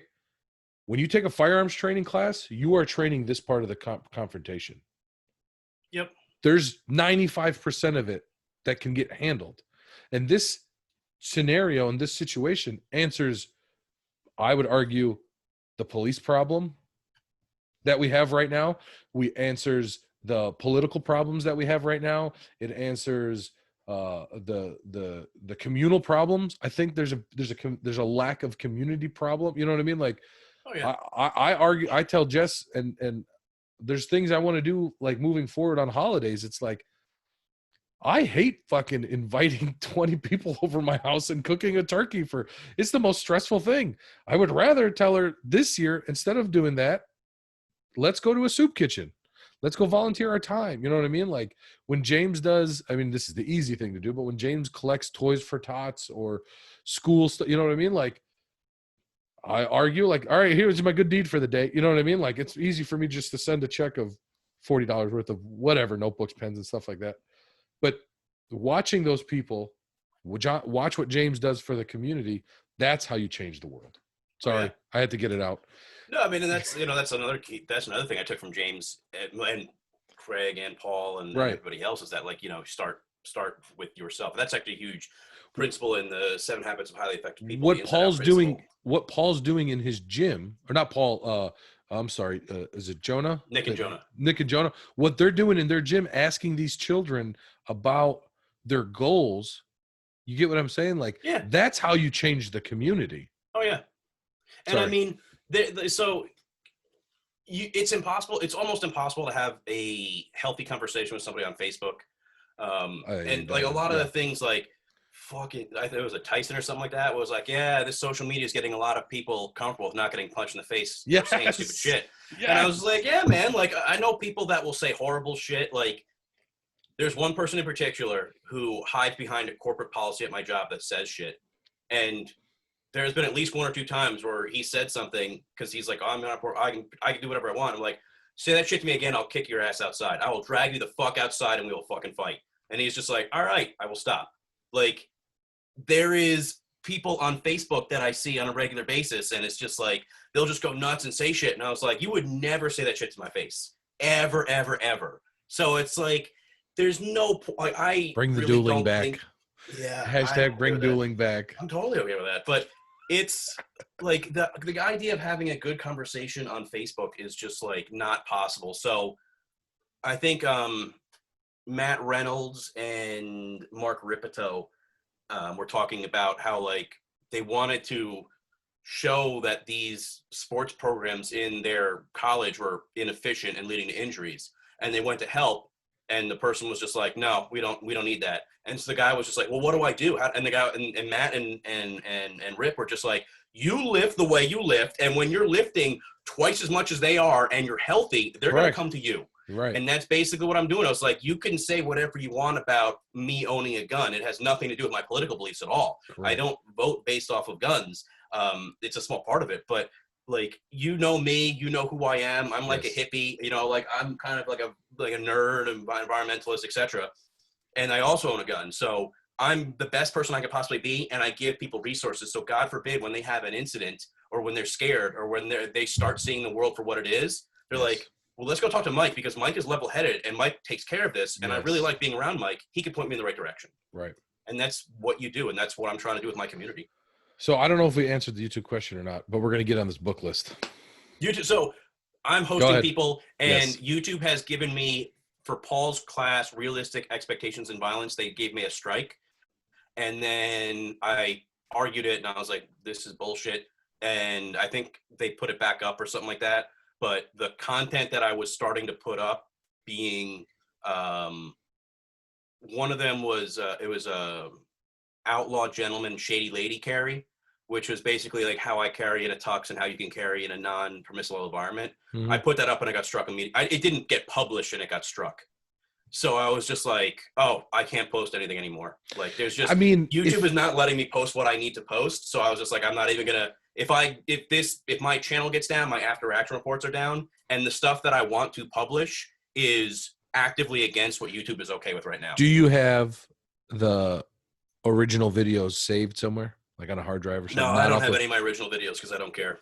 Okay. Well, it's a problem, I know. If you want, I mean, look, I don't have to tell you what to do. You know what to do, right? Yeah. And what you should do. I will say this, selfishly, if you want to have these conversations, right? Mm-hmm. We could totally do an episode about, you know what I'm saying? Like how to carry in a fucking tuxedo and this, that, and the other, because I have a lot of friends that say, if I can't carry a gun, I don't need to be there. And that's, and I use those words very particularly. I know, yeah. Yeah, you know what I mean? Like, okay, but there's also a statement to be said about some life experiences. You can't blanket statement life experiences. Yeah. You know what I mean? Like, I there's a couple things I've got coming up that I'm going to have to make a decision on, and I think I've made a decision and I'm going to do it regardless. You know what I'm saying? Like, yeah. And so, I mean, this is like, so I've had this conversation a bunch with Craig and other people, maybe James as well. And like, there are absolutely people that say like, if I can't carry a gun, I'm not going. Like, I know of somebody, I don't even talk to them anymore, that were like, I can't go visit my brother in the hospital after he had open heart surgery because they won't let me carry my gun in. And I was just like, well, first off, you're a fucking idiot. Like, there's no room for negotiation here. Like, that is ridiculous because A, you can carry your gun in, and if you wanted to, and you knew how to do that, and you put in some effort, and B, so what? Like, I go on planes all the time, and like, there are certain places that I go that when I land, people show up and are just like, yo, you need a piece? And I'm like, yes. Typically, when I go to those locations, I'm around them.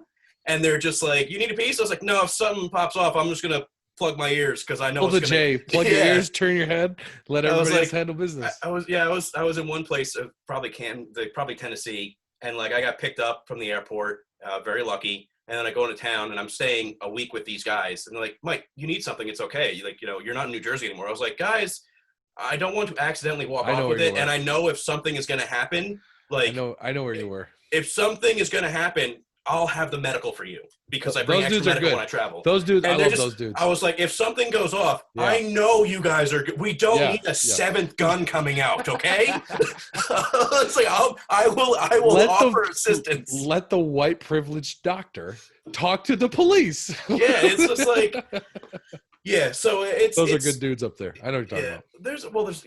There's. All right, book list. Anyways. So yeah, I can't do much YouTube anymore. Right. Book list. So, but I'd like to hold on. But I would like to do a conversation about, because this is figuring it all out. There's a lot of things Yeah. like life needs to get figured out. So if you want to do an episode later in the future, maybe I'll get a bigger memory card so we can contain the entire combo. So I mean, All right. so You life have this- experience though. Yes. The one more thing though. So about Yeah. not carrying a gun. Also, you should be at a if my gripe with that is that if you think you're only okay if you're carrying a gun, you're not okay. Like I'm gonna go on a plane, I'll go into a Correct. hospital with no Yeah. gun. Yeah. If something goes off, I'm very confident in my abilities to carry myself Yes. if I don't have a gun. And if you are not, then you are not That's just showing ready your to have the weakness. gun Yeah. at your side because you're going to use the gun to solve a problem where a gun doesn't need to be used.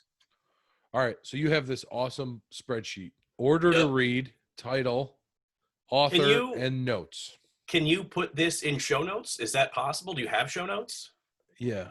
I guess it's not going to show anything. No. I'm just saying, like, for people that listen, if they want to check What do you it. mean show? I think I can share the screen, right? No. I'm saying, like, when you publish this. Oh yeah. Is there a way for you to, like, share this? Okay. Yeah. I can.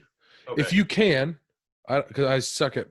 Can you send it as a list, or if I copy and paste it, like in a Word document? Because I can just put it in the what's it called, notes of the cut of the underneath. Okay.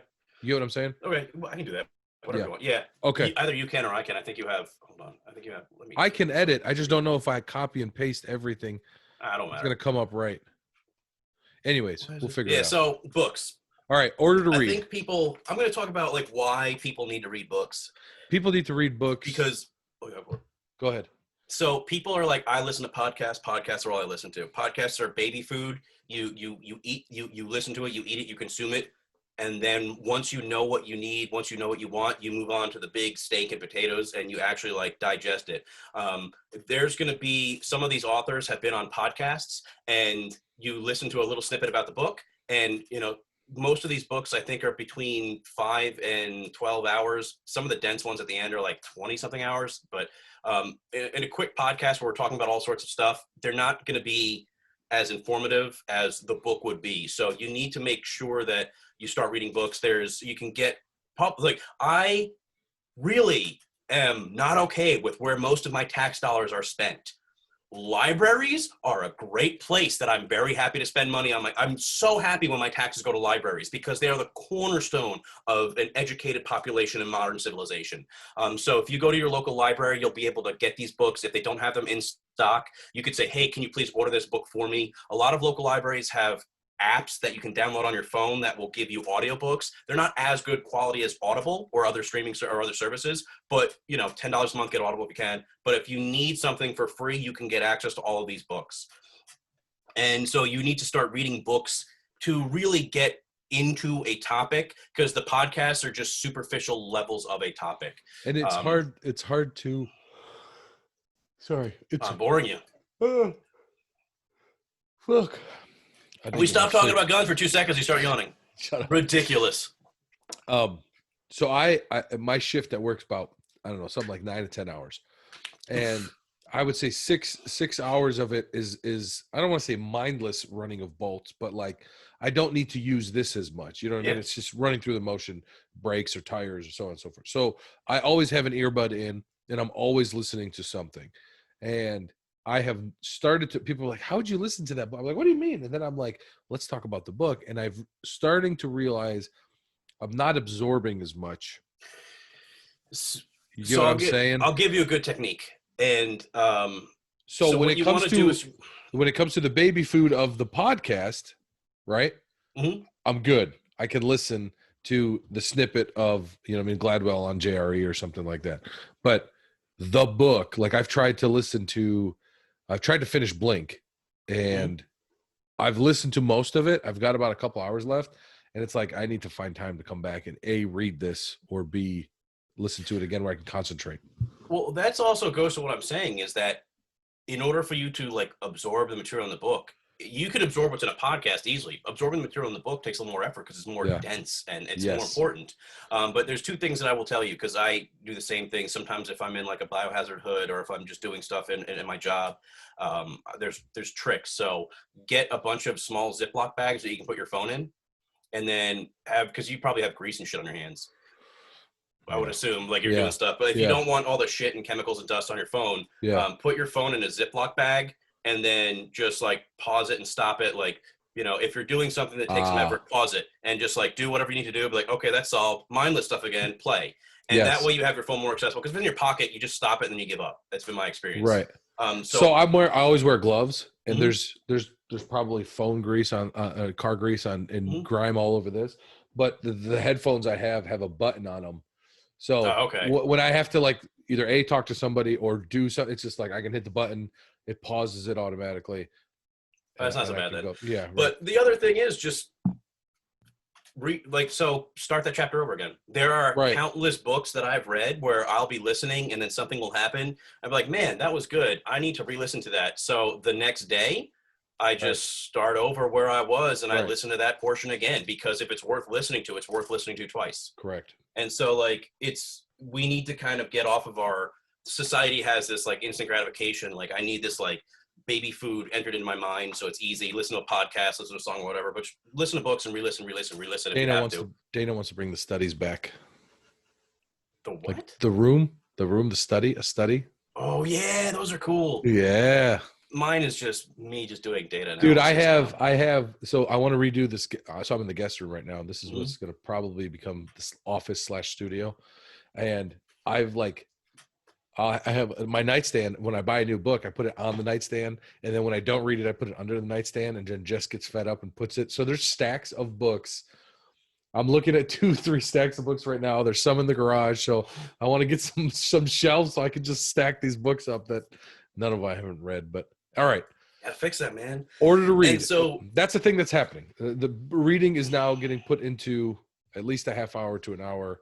Because I used to read a lot, but just not so much. Yeah, I never really read that much, and then I started reading, and now I can't stop. And it's enriched my life to the point where, like, even my wife is just like, "Yo, you're like a different person since you read this particular book or that particular book." Like, our relationship in my life has gotten significantly better from some of these books that I've read. So I make it a point now. I'm just like, I don't care if I don't like it. I have to. So when I go to work, when I come home or whatever, I'm like, I'm going to make sure I get at least 1 hour's worth of this book every week. Usually I'll get like 3 or 4, 5, 6 hours. And everybody's got the time.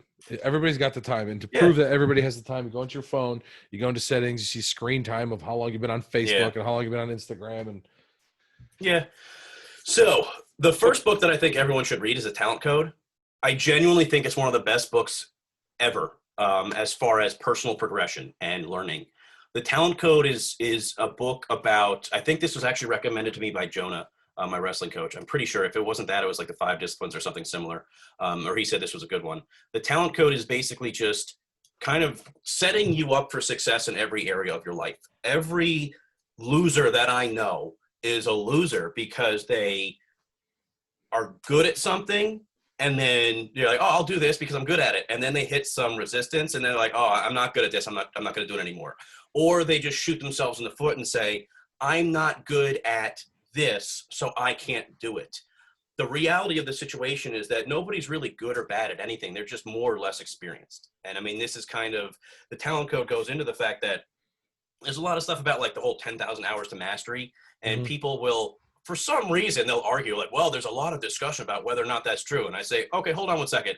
So if you've spent 10,000 hours with a focused practice on something, you think you're not going to be extremely good at it at least? And they're like, well, I mean, yeah, but I mean, mastery. And I was like, you're just being pedantic. Just stop it.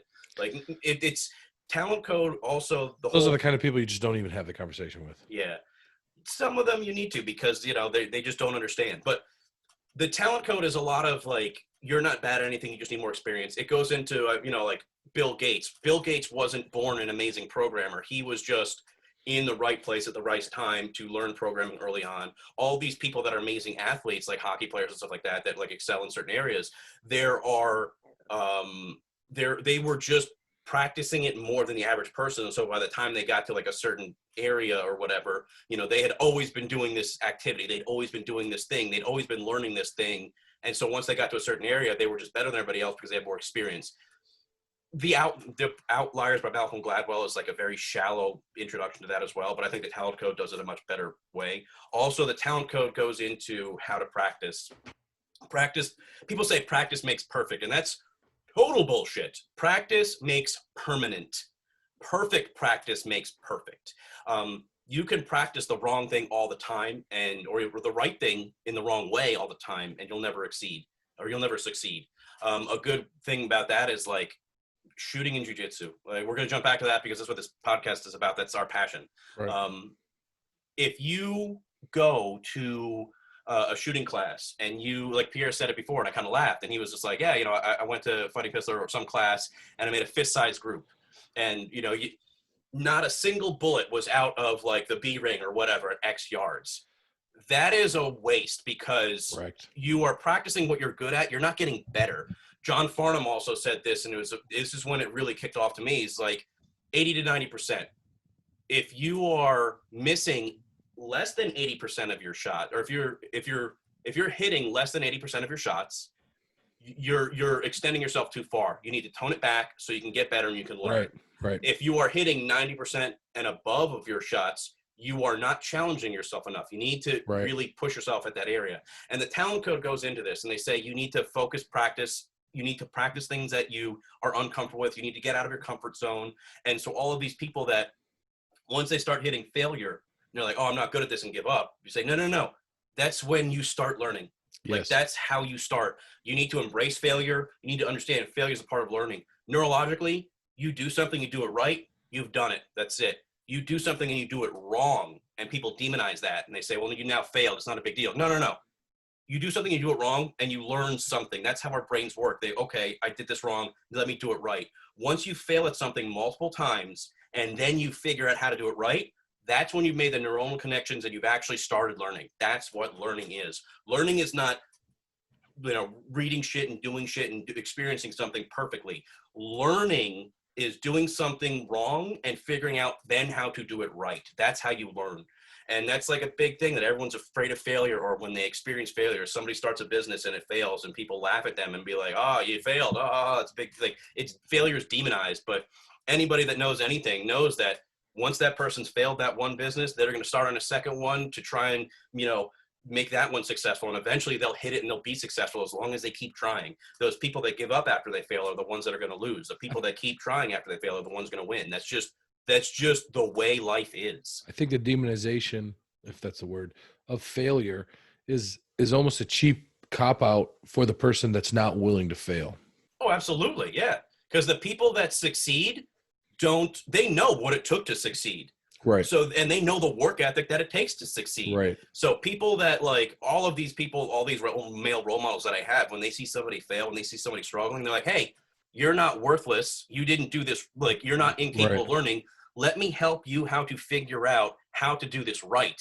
And then you'll be on your way because you've learned. Right.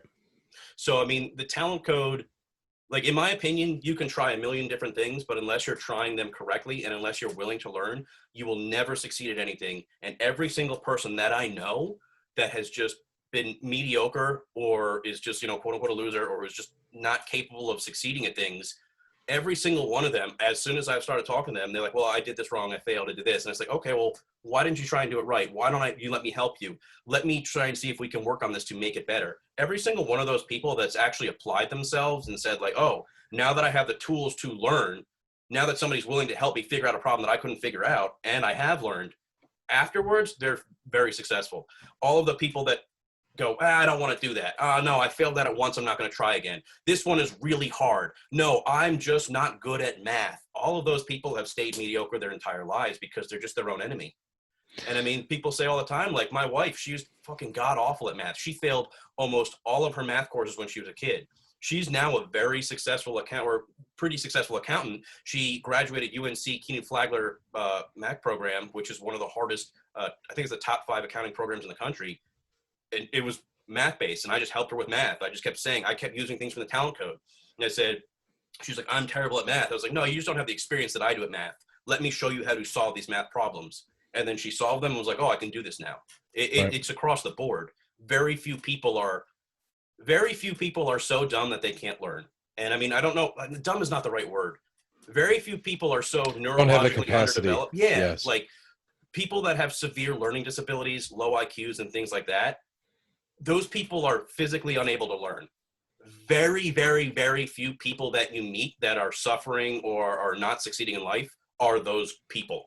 I mean, and this might be a bad example, but like even these quote unquote bums, Mm-hmm. right, that don't do anything, if odds are they might have an Xbox at home and they're ranked in Call of Duty, you know what I mean? Like that just proves that it's like you can do something, you know what I mean? Like it's just getting, like you said, the repetitions in. And the thing is just the fear of failure. Everyone's like, I don't want to fail. I don't want to try. You know, I'm bad at this. I've heard that so many times. I'm bad at this. And I just laugh. When you're not used to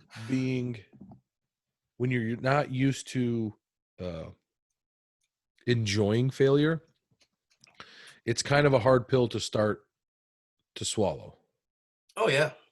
But once you get comfortable, like I said, now when I go to a class, if I'm not challenged, if I'm not, if Fisher's like, I'm sick of seeing you hit bullseyes, you need to fucking speed it up. You know what I mean? Like, oh, okay. You know what I mean? Like, and that's like, that's the perfect example right there of just like, you're going to a class, you're this local, the person, whatever, and you're hitting bullseyes. And it's like, hey, you go to the instructor, like, listen, man, I'm hitting all bullseyes. You mind if I speed it up? Speed it up a little bit, and I just go a little bit. I'm going to miss some shots. I'm capable of hitting this. Right. I'm going to speed it up a little bit. Are you okay with that? Right. And as long as they're like, yeah, man, just go to the far end of the line. Yeah. That way you're not freaking people out. Right. But I mean, that's how you push yourself. Is you push yourself in your, into an uncomfortable area, and you really, you do something to make yourself better.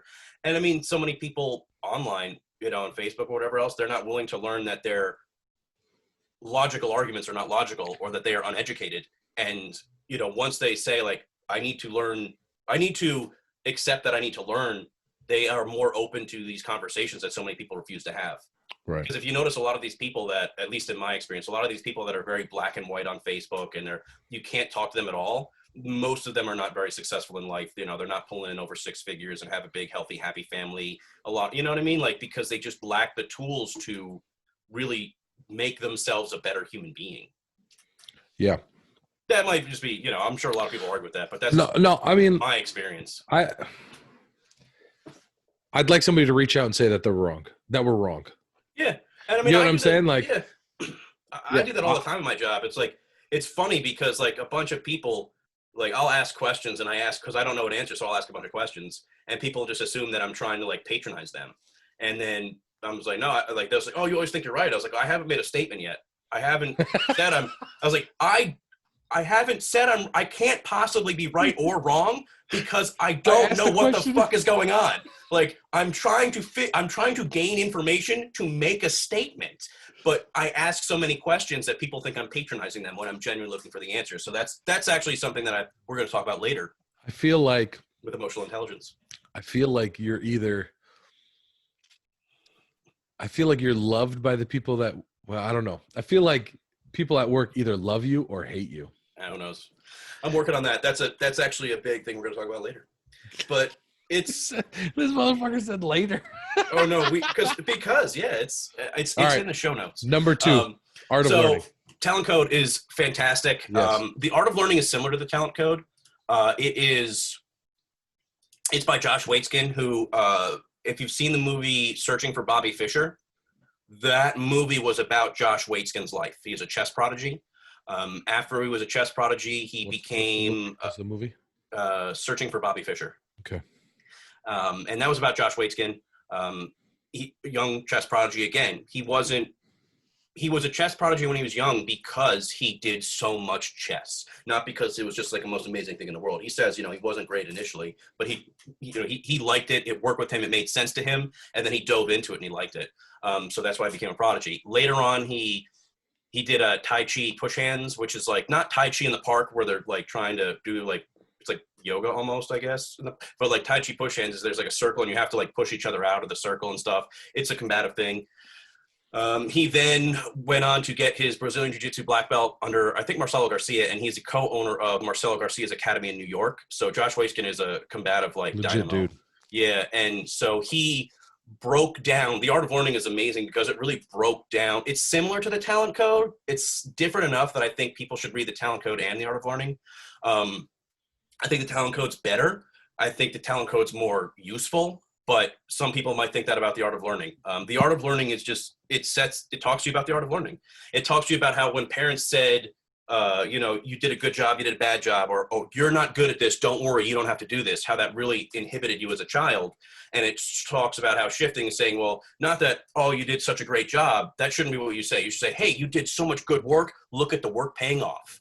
Like it's focusing on doing the work. It's showing you that doing the work is what's valuable, and which is similar to the talent code.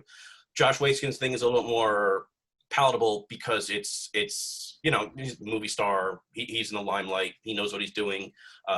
It's still setting you up to learn how to learn properly. And once you know how to learn, you can do whatever you want because you are now capable of learning anything. But if you don't know how to learn, you're going to fuck up everything you do. Like, you're going to get lucky every now and then, but if you don't know how to learn efficiently, you're going to waste a lot of time. So the art of learning is fantastic. If you're into jiu-jitsu or combatives, he has some cool stories.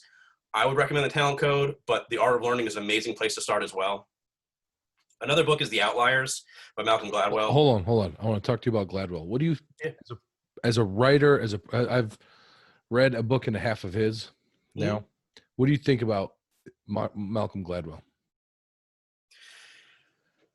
So his stuff is very good. It's superficial. It's entertaining. I have been told by people in his areas that he is a piece of shit that has stolen a lot of work and not given credit for it. I don't know if that's true, but like multiple people that I've talked to have said, like, yeah, that's a good book. See if you can pirate it. Fuck that guy. So I don't know. I'm not in that world as much, like whatever he does. But Malcolm Gladwell's books, I've recommended a couple of them. I put them on my list because I think they're very, very palatable and they're very useful, but they are also superficial. So that's why I said if you've never read anything before, but you want to get on the path and you've made a legitimate effort at the talent code and the art of learning, if you can't make it past those, start with Outliers. Go to Outliers next. If you've read the talent code and the art of learning, Outliers isn't phenomenal, but it is. If you're struggling with the talent code and the art of learning, read Outliers. Maybe it might inspire you. It's a little more superficial. It's a little quicker, but it's a good starting point because it makes you realize that anything is possible with you. And it's very, very, it's palatable. Yeah. The way he, I read, I forget what the first book was called. I'm almost done with Blink. Blink is good. I recommend that. Yeah. Yeah, Blink is. I'd like to. I recommend Blink. It was recommended to me. I need to get back into it. I know I'm bumbling right now. I'm just trying to find. Hold on. Let me. What's up? Art of Learning. No, I'm putting it in my notes. Talking to Strangers. Yeah, I read Talking to Strangers as well. Talking to Strangers fucked me up, man. Hold on. I'm putting in the notes for you. Searching for Bobby Fischer. There we go. No, it's Bibby. Damn it. Bobby Fischer. Okay. Yeah, his books are good. Let's see. But I get a feeling like what you just said, like I could just his twist of how he puts stuff sometimes. Yeah. You know what I mean? I get it. When you say, like, people say he's like, piece of shit. So, I mean, also, like, that's, but stuff I've heard. But he also does a real, like, when you talk about, like, behavioral economics and some other things that I'm going to talk about, and, like, the art of learning, etc., his books are absolutely amazing at introducing people to them. Like, I've talked about the talent code and the art of learning. I've talked about Thinking Fast and Thinking Slow and Behave by Sapolsky and all these other books. And I'll say, yeah, it's kind of, if you like Blink, you might like this. If you like Outliers, you might like this. And people are like, oh, I've read all of the Gladwell books because it's like, people like it. Yeah. It's a good intro. And I mean, I'm not going to shy away from people reading, Let's just say, correct. Also, let's just say, Dana says a great point. Dana says, I've never regretted finishing a book. Yep. And you use those words very clearly also because he stopped reading books, right? Fucking Angela's Ashes and the sequel to Angela's Ashes. What the hell was it called? Those books fucking sucked, and the message was retarded. Like, what was the sequel to Angela's Ashes? Like, I read Angela's Ashes and I was like, This is so depressing. And there's a fucking famine, and this father had, like, people were out of work, and the dad had multiple jobs. He kept getting job after job after job, and then he'd spend all his money, get drunk, go to work drunk or not go to work, and just get fired. It's like, this family was insanely blessed by the father having so many opportunities for a job, and he fucked it all up. I hated those two books. Frank and Me, I gotta Google that. Don't read those books. Oh God, they hated them. I'm not even gonna look at it. I'm not even gonna look. Whatever but my point is, even if, let's just say, Malcolm Gladwell, and I don't really know him politically or something, but let's just, for example, and I feel like this is probably true, he's a very left-leaning journalist or author, right? And he may not agree with a lot of the things that we agree with. You shouldn't discount his writings more just to, like, and I hate to say it like this, but like, even if he is a enemy, right?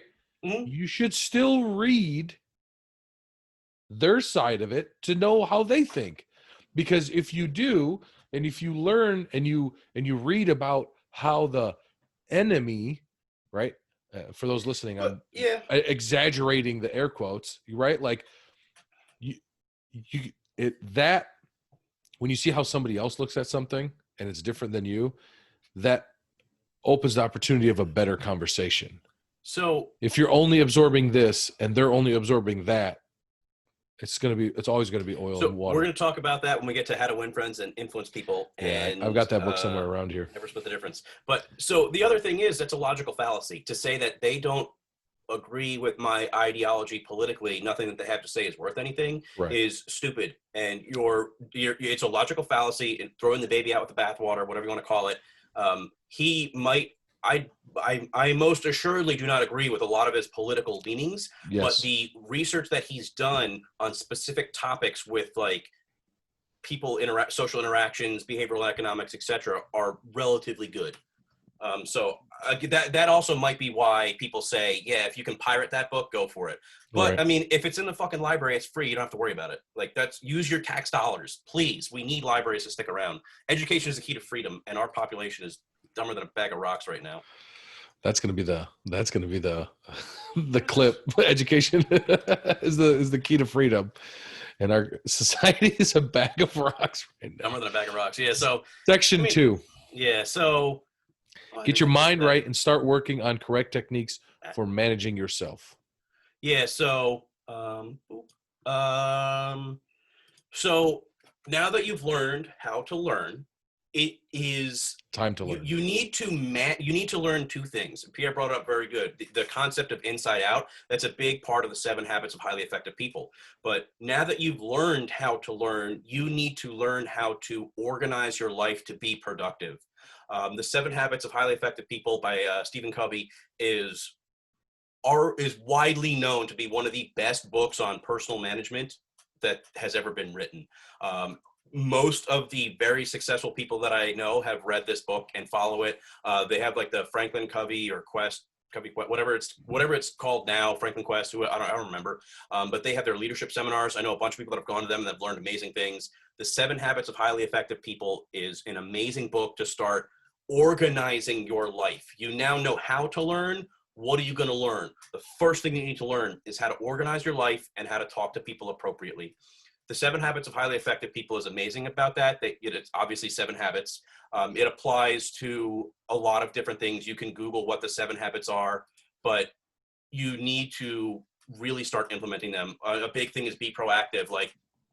So a lot of people that I know, I've said before, they're afraid of failure. They don't know how to do things. They don't want to do it because they're just scared, or they do things the wrong way. Once people start succeeding, the second most common thing that I see that people do to fail all the time, and I've seen a lot of people do this, is lose emotional control. They do something, they get pissed off at something that's irrelevant, they start screaming, they get upset, they get defensive, and they get fired, or they can't handle it in a work environment. This happens all the time on the street for, like, what people think of as respect and disrespect.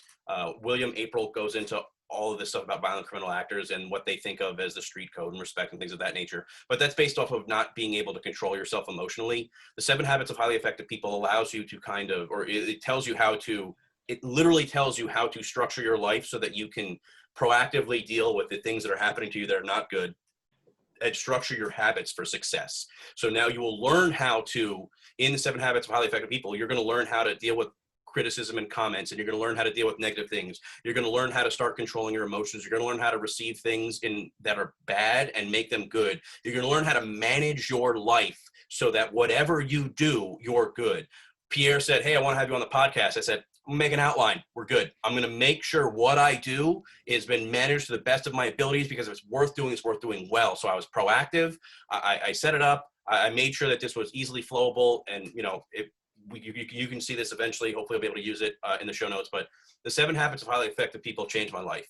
And not only that, it changed my life in the working aspect, because I was stressed out and irritated and all sorts of other things. Once I started implementing the techniques of 7 Habits of Highly Effective People, people started coming to me for more things. I started getting the personal victories or positive influence in jobs and stuff like that. That started happening better because I was more open to it, having the quote unquote abundant mentality.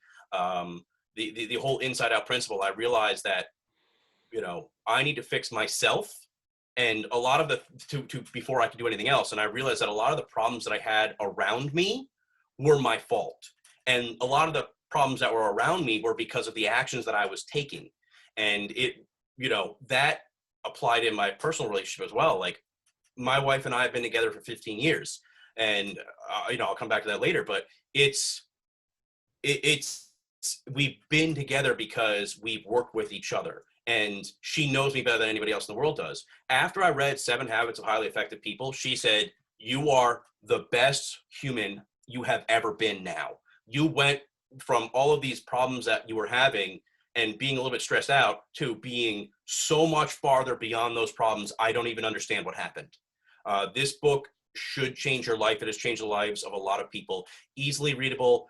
You listen to it while you're going. There's a lot of good concepts in there. The inside out personality. You think it can be listened to, or you think it should be read? I listen to it. I listen to all of these books, and I will warn you about 2 books that have some graphs that you should probably look at. I will also add, you have order to read, title, author, and the author is a clickable link to the Audible of the fucking book. I bring it hard, baby. Can I hire you as like a you probably can't afford producer? Me. Fuck you. No, but I mean, this is what. How far can I friend card you to help me with this?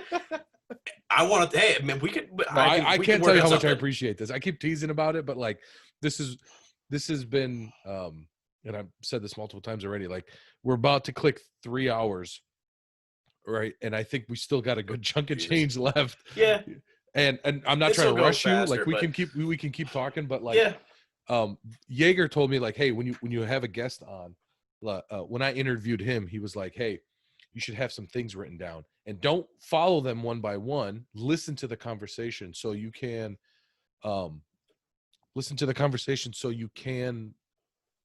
jump on that one thing. You know what I mean? And listen to it, and like, oh shit, that's a cool story. Let me add. Can you go on that? And maybe off the questions, but be prepared. You know what I mean? And I kind of like, okay, so then I've had a few interviews since then. I've tried to write down notes, things I wanted to talk about, you know what I mean? Like, but I have to get better at this kind of thing. You know what I mean? I'm pointing to the screen. You can't really see, but like, because this breaks it down in a way of like, it keeps the conversation flowing. So that we're going to get to that when we get to Emotional Intelligence 2.0. But that's also in part of 7 Habits of Highly Effective People, is that you need to, or I think that's actually Never Split the Difference, getting buy-in. Regardless, 7 Habits of Highly Effective People, manage things appropriately. Like, I know I'm going to do something, I want to do it well, and I also want to make sure that, like, you have I want to make sure that it's a win-win, right? I want you to win. I want to win. I want to make sure people read these books. I want to make sure you win by having a good thing or a good product to give people. So I'm giving you clickable links to make it easier. Right. Think win-win is a big thing that he does. So next, after reading 7 Habits of Highly Effective People, I realized that a lot of the problems that I was having around were around me were because of me. People were mirroring my behavior, and I started realizing like all of these things I can control. And I'd already read this previously, so I didn't read this in this exact order. This is the order that I would recommend people read it in. So I had already read Extreme Ownership by Jocko Willink, which a lot of people in this community probably have read, but it is an amazing book. In combination with the 7 Habits of Highly Effective People, it makes you unstoppable. Because extreme ownership is how you're taking ownership for every single aspect of your life. This is really, like, in my opinion, reading the Talent Code, I read Extreme Ownership first. But once I read the Talent Code, I was like, oh, I'm responsible for these things and I can fix them. Done. Easy. I had already read Extreme Ownership when I read the 7 Habits of Highly Effective People. So once I started reading things about the 7 Habits of Highly Effective People, I was like, oh, I'm taking ownership for this. I got it. That's what Jocko was talking about. But I think if you read Extreme Ownership after some like 7 Habits and the Talent Code, you'll absorb so much more of it, because the second time I read it after I read all these other things, I absorbed a lot. But extreme ownership is just taking control of your life, and it is the concept of extreme ownership. You own every single aspect of your life. There's a reason, like at my job, people ask me to do certain things because I have said, let me take ownership of this. Or when there's a problem, I will say, my bad. I'm sorry. Maybe there's a miscommunication. Completely my fault. I should have made it more clear. But we are going to do this, and I take responsibility. I'll make sure this doesn't happen in the future. That's extreme ownership. I'm taking ownership of other people's problems, because ultimately it's my job. It's my responsibility to make my project work, and that is a phenomenal concept that you can implement. I want to jump in here because it's one of the few books that I have finished that I did take a lot out of. I would also add his most recent book, about leadership. Dichotomy of Leadership. Dichotomy of Leadership. And here's why I would add. Oh wait, no. His most recent book. Dichotomy of Leadership is what I'm talking about. Oh, okay. He published another one, like Leadership Strategy and Tactics Field Manual or something like that. I haven't read that yet. I haven't read that yet, but and I listened to both of them. But here's why I think so. It makes you a better employee. Like, not everybody has. Part of this podcast is me working through figuring out how to get the business going. You know what I mean? Do the food truck thing, do a couple other things I've kind of trying to work on. But like, even at the dealership, still wrenching right now, those 2 books made me a better, and it's also brought some faults, because it opens your eyes to leadership. And then if I have somebody above me do something that may have not been the best way, now it's like that's something you have to be wary about. It's like, oh, this is what he should have did. You know what I mean? Like, so the big part of 7 Habits of Highly Effective People is addressing that. Like, one of the things that, like, even Jocko says in his books, it's like, you'll notice poor leadership. That's something you have to work on. Right. I think he's actually talking about that more in his podcast than he has that book. Sometimes you just have to say, yes, do it. And even though there might be a better way to do it. Yeah. But I mean, the 7 Habits of Highly Effective People, that's one of the reasons why.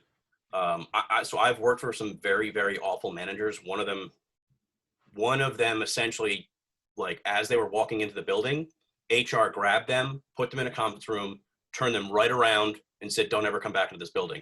Damn. And so, officially he retired or decided to not come into work or whatever else.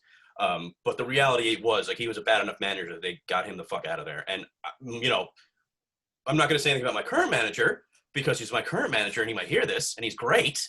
But I mean, there's all sorts of, a lot of people in my company don't have leadership training. They have like the company leadership training, which is garbage. They don't go to people like Echelon Front or the Franklin Covey or Black Sheep or whomever else. Black Swan Group. They don't go to those places. And so there's a lot of leadership issues that I've seen, and it was really, really hard for me to deal with that. And when I read 7 Habits of Highly Effective People, I was like, oh, got it. Now I know how to deal with bad leaders. Extreme ownership helps you, but the 7 Habits of Highly Effective People, that's one of the reasons why I said I think that's better to read that before extreme ownership, is because once you start seeing these problems, you're already mentally prepared to deal with them. I had a bunch of credits on my Audible because I bought like the 3 for $30 or whatever. So as we were talking, I just downloaded 7 Habits of Highly Effective People. It's great. And also extreme ownership, like, I implemented that in my life. Like, I implemented that with my family. Like, Yeah. when things would happen, I'd be like, my wife would do something, she would cook something wrong. Like, I am really sorry. I should have given you a clear recipe. Like, in this recipe, I'm used to doing it. I knew that you can't do the pressure release. Like, and like, I'm sounding patronizing. No. It's like, but like, I'll do that. And she was like, oh, well, thank you. It's like, oh, fuck. Like, I should have talked to you better. I love to tell this story. Just so we can lighten up the conversation a little bit and then get right back in it. Okay. So Jess never really cooked when she was at home back in Michigan. So when we move out and we get together, it's like, hey, me trying to be the supportive dude, like just cook and cook and cook, I'm trying to get her to cook because that's where women belong, in the kitchen. Right. Anyway, so so then I said something to her and I was like, look, listen, try to be the supportive, her support. Right. I said, look, there ain't nothing you can cook that I can't slather in sriracha and scarf it down. Like, you're not really going to fuck anything up. Oh, okay, cool. So people that listen to this podcast have already heard this story. She cooked something, and I don't remember what it was. And it was like some kind of Asian-y dish. And I was like, I took my first bite, and I was like, oh, this is delicious. Just needs a little bit of heat. Just needs a little bit of extra kick because it was really good. So without thinking, I stand up. I go get the sriracha. I come back and cover the plate in sriracha, and I start eating. And I'm enjoying myself. I'm like, this is so good. And I turned to her to tell her, babe, this is delicious. And she's like, not teared up, but you could tell she's like, it sucks. I followed the direction. And then I was like, I got to be clearer here. No, this is not it wasn't you. It was the dish. So that's addressed in the 5 love languages that we're going to talk about later. I'm glad you're bringing these things up because I've had these problems. But anyways, extreme ownership, like, it helps. Every single thing that I'm going to say has helped me professionally as well as personally and in my combative experience as well. But extreme ownership is awesome. Emotional Intelligence 2.0. This is a book that I listen to, and I think it's worth getting in hard copy because it's an actual list. We should add that to the show notes. Read versus listen, or both. Hold on. Oh, this mouse is not. Oh, I got a new mouse here, so I'm like kind of confused. All over the place. Yeah. All right, hold on. So I'm going to say yellow equals hard copy. And so we are going to go to Emotional Intelligence 2.0, and we are going to highlight this. Yellow. There you go. Cool. And then the ones above it. Do the ones above it real quick. I don't think that. No, I think they're all good to listen to. Okay, so unless it's highlighted in yellow. If it's highlighted in yellow, definitely want to. I think hard copy is the way to go. The rest but you can everything listen else to. is great. Yeah. Okay, cool. Emotional Intelligence 2.0. It's a short book. It's quick. It's a list. It's basically like it kind of. It's not as good as 7 Habits of Highly Effective People. It is absolutely not anywhere near as good. But what I like about it is they're similar concepts, but they're lists. It's like social intelligence. Here's 15 things to do to increase your social intelligence. And it'll be things like let people finish talking. When people talk, make sure you're focused and listening. Put your phone down. It's talking about personal things I can fucking do right now. But I mean, those are like lists of things. Right. And then you just make those lists and like, I have a planner and every week I'm just like, make sure to do this, make sure to do this. Like I say to kind of bring things up. But Emotional Intelligence 2.0 is really good because it gives you specific tasks and specific lists that you can work on. And then you just go through and it also, if you buy Emotional Intelligence 2.0, it gives you access to like an emotional intelligence quiz, which is fucking bullshit, by the way. You don't have to take it if you don't want to, but it's useful. It's not accurate. Like an accurate, emotional intelligence quiz might be something like the Myers-Briggs that takes like a long ass time. A 10-minute quiz is not going to give you a good gauge of your emotional intelligence. It's not possible. But Emotional Intelligence 2.0 has some great lists, and it kind of adds on to the 7. You read 7 Habits of Highly Effective People, start implementing things, and it's very in depth. But then Emotional Intelligence 2.0, you're like, okay, now I need to increase my emotional intelligence, and here's specific tasks. Once you do those things, like one of the ththings that I did with Emotional Intelligence 2.0 is I started journaling my emotions. Like, I'm emotionally retarded. Some people have actually said, like, Mike, are you fucking autistic? Like, you just, your emotions are so wrong. And I was like, I got to work on that. so what I've done is I've started, like, when I have emotions, whether I'm very happy, very angry, very frustrated, or whatever else, at the end of the day, I'll open up my planner and I'll just write in, like, this was my emotion. This is how I felt physically. This is, what caused the emotion. And this is why I think overall that emotion elicited a response. And within 3 weeks, I realized that, like, once I start getting real tense and start, like, wanting to fight, like, I get a feeling, like, back here, like my traps tighten really, really hard. Like, oh, I'm very stressed out and anxious, or something is angering me, because I get the physical feeling of the emotion before the actual emotion. And as soon as that happens, I go back to the 7 Habits of Highly Effective People, and I'm proactive. And I say, okay, I'm getting angry. I'm getting frustrated. What can I do to decrease the likelihood of me doing something stupid? I need to be proactive in how I feel about this. So the Emotional Intelligence 2.0 is awesome because it gives you these great lists that you can start implementing immediately, and you can go back to it, and it's super quick. Now we're here. So interacting with people in a much more productive way.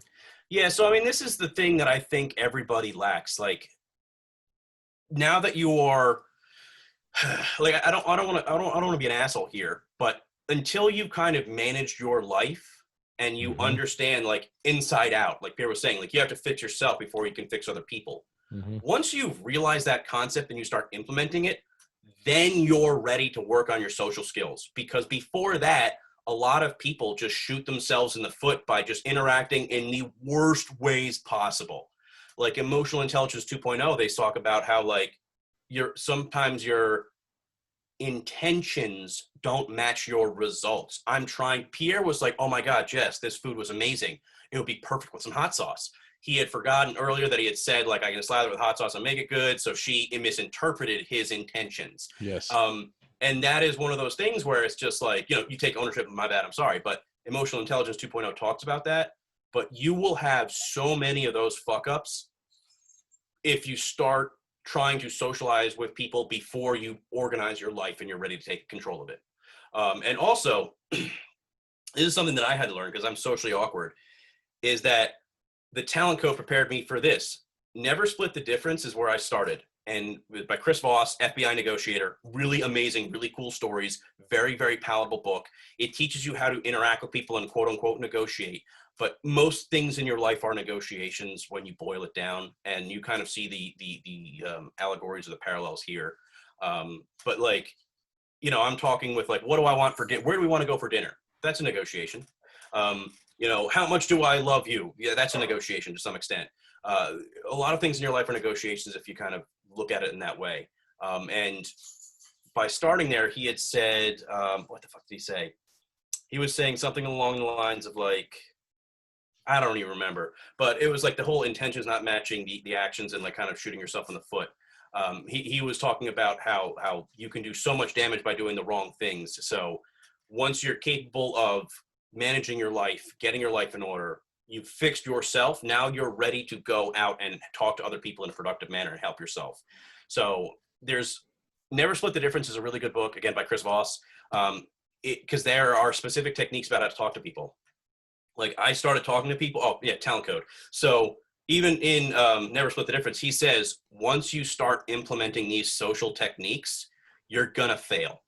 Now, once you have the 7 Habits of Highly Effective People and you know how to manage yourself and you know how to apologize and you're okay emotionally when you fail socially, and you know the talent code in that you're going to fail and that's how you learn, you are more capable of doing things better here. So Never Split the Difference, they even say, yeah, you're going to try these techniques, you're going to fail, it's okay, keep trying. You already have the skills and the knowledge to really kind of absorb that and really, really be okay with failing.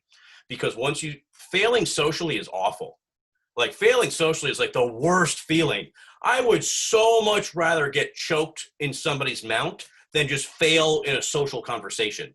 Way rather get kicked in the junk than fail in a social conversation with, like, with very important people at my job. Like, it's so easy to get your ass kicked. It is so hard to fail socially, at least for me. But, like, Never Split the Difference is great because it really gives you tools to start socializing in ways that are productive for you. And it's like, this is kind of like that line of, like, people say, okay, well, you're manipulating people. A big thing that Chris Voss talks about Never Split the Difference is tactical empathy. And he's like, yeah, you need to be empathetic with people because almost nobody's empathetic. So once you're empathetic, you're already light years above everybody else. And the 7 Habits of Highly Effective People talk about empathy as well, as does emotional intelligence. Empathy is probably the one characteristic that the majority of people are missing now, that if they had it, the world would be a better place. But once you start using this tactical empathy, you get a lot from people. And people are like, oh, well, that's like manipulating. It's not. You need to be genuinely interested in people. And that transitions into how to win friends and influence people, because he talks about empathy overall. And he really goes in depth about, like, I'm going to do a bad job of this because I'm not an expert here. But if I wanted something from Pierre, I'm not going to just say, hey, I need this. I'm going to talk to him. I'm like, hey, how's it going? Blah, blah, blah. I'm going to use empathy because I'm going to say genuinely what's going on in your life because, I want to know, and that's going to make him more agreeable to me. And then maybe I'd ask him for something in the future. Like, you don't just go say, hey, I need this. You interact with people in a polite manner. But the difference is that when you're using empathy, people want to help you. So, you know what I mean? Like, it's like, I don't know how to say to. We can break it down to our conversation. You know what I mean? Like we talk not so often, but when we do talk, I usually think it's somewhat productive, right? Yeah. Like it's a meaningful friendship, our friendship. Yeah. But like this last conversation we had before we started recording, it was like, hey man, how are you? How you been? How's like we get pleasantries, and it's not like I could have just been like, hey, do you want to be on my podcast? And you'd be like, yeah, sure. You know what I mean? Like, but it was, you have to actually, like, this is one of the areas I think I do really well in. So I am interested to read fucking these Arab books. salesman. Yeah. I mean, it's kind of in the DNA. Chris Voss actually, I think, talks about that, how some of his people went into like markets in Arab countries, and they're just like, negotiating is part of their culture. Right. Like, you go to somewhere in fucking Mongolia and those guys know how to wrestle. You go to Iran, those people know how to wrestle. That's what they do. They're bred for it. You go to like a market in Arabic country, they know how to like negotiate. We got pretty nails, homie. We got pretty nails. We want to keep them pretty. But this is the one area, and I do this well, and I'm still going to read or listen to these 2 books because sometimes like for me, it'll be more interesting in why they think what, you know what I mean? Yeah. So you have to, one way an old salesman taught me, he was like, I mean, I don't know if you want to think this is ethical or not, but it's like, don't let the customer think for the customer.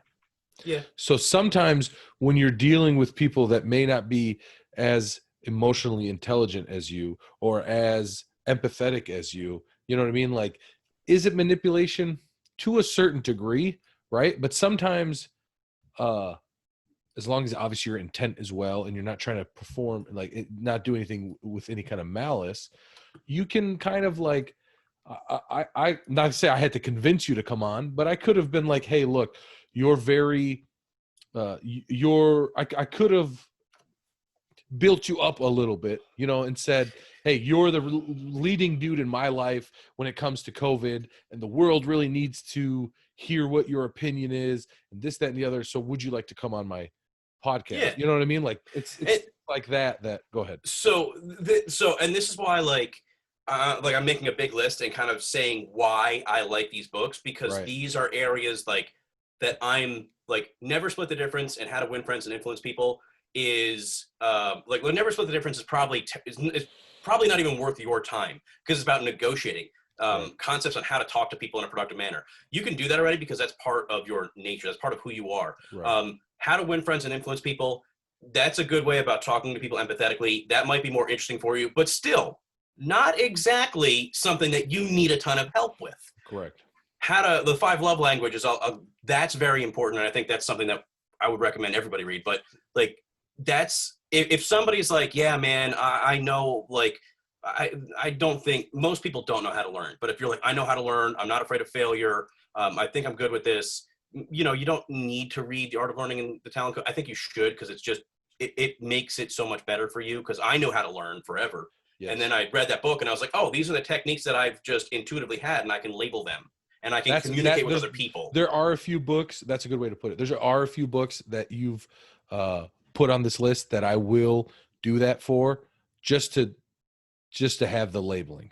Yeah, and I mean that's I'm reading a book right now, the Book of Why, which is a statistics book. I don't recommend that for anybody who's not extremely interested in statistics. But it's a lot of the things that I intuitively knew he's able to label. One of the things that they said beautifully was the beauty of science is we can find out the non-obvious things in obvious topics. And that's part of the beauty of science and statistics is that you can do that in, why does this make you sick? It's obvious that eating healthy and exercises is good for you, but science can say exactly why, what molecular mechanism is happening, what's happening to your heart when you switch from a high fat diet to a low fat diet, et cetera, et cetera. Like the non-obvious things and obvious is, and I took that from that book and it was just beautifully put. But anyways, the 5 love languages and the secret to love that lasts. Well, how to win friends and influence people. So never split the difference is very good with negotiating. It gives you tips for like negotiating at work and stuff like that. Yeah. And even he says like, be careful with this in personal things. Like you don't want to manipulate your personal friends. It's bad. And even like when Pierre like messaged me, I was like, oh, what's up, Pierre? He's like, oh, like he did a very good job of being like, listen, I know you know a lot about this and I want to know more. And I think you'd be really good on this podcast. I was like, of course, man. Like I would have done it anyways, but he did it in such a pleasant manner.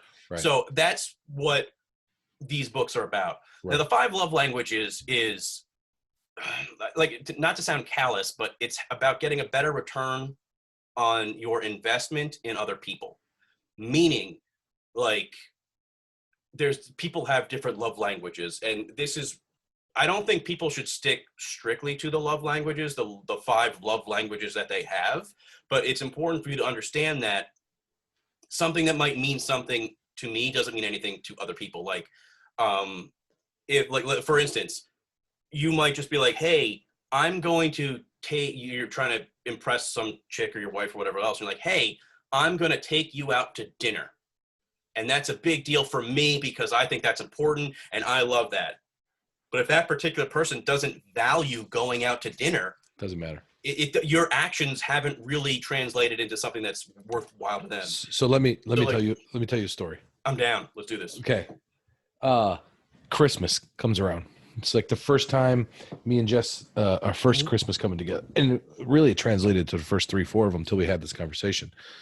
I grew up and my mom would be like, hey, what do you want for Christmas? I'm like, oh man, I really want an Xbox. It's like, Xbox may not be in the budget this year. You know what I mean? Like this is whatever, right? Here's some money, go buy your gift, bring it home, wrap it up. You know what I mean? Help me wrap your sister's gifts, help me wrap your dad's gifts, put them under the tree. When you open them, be surprised.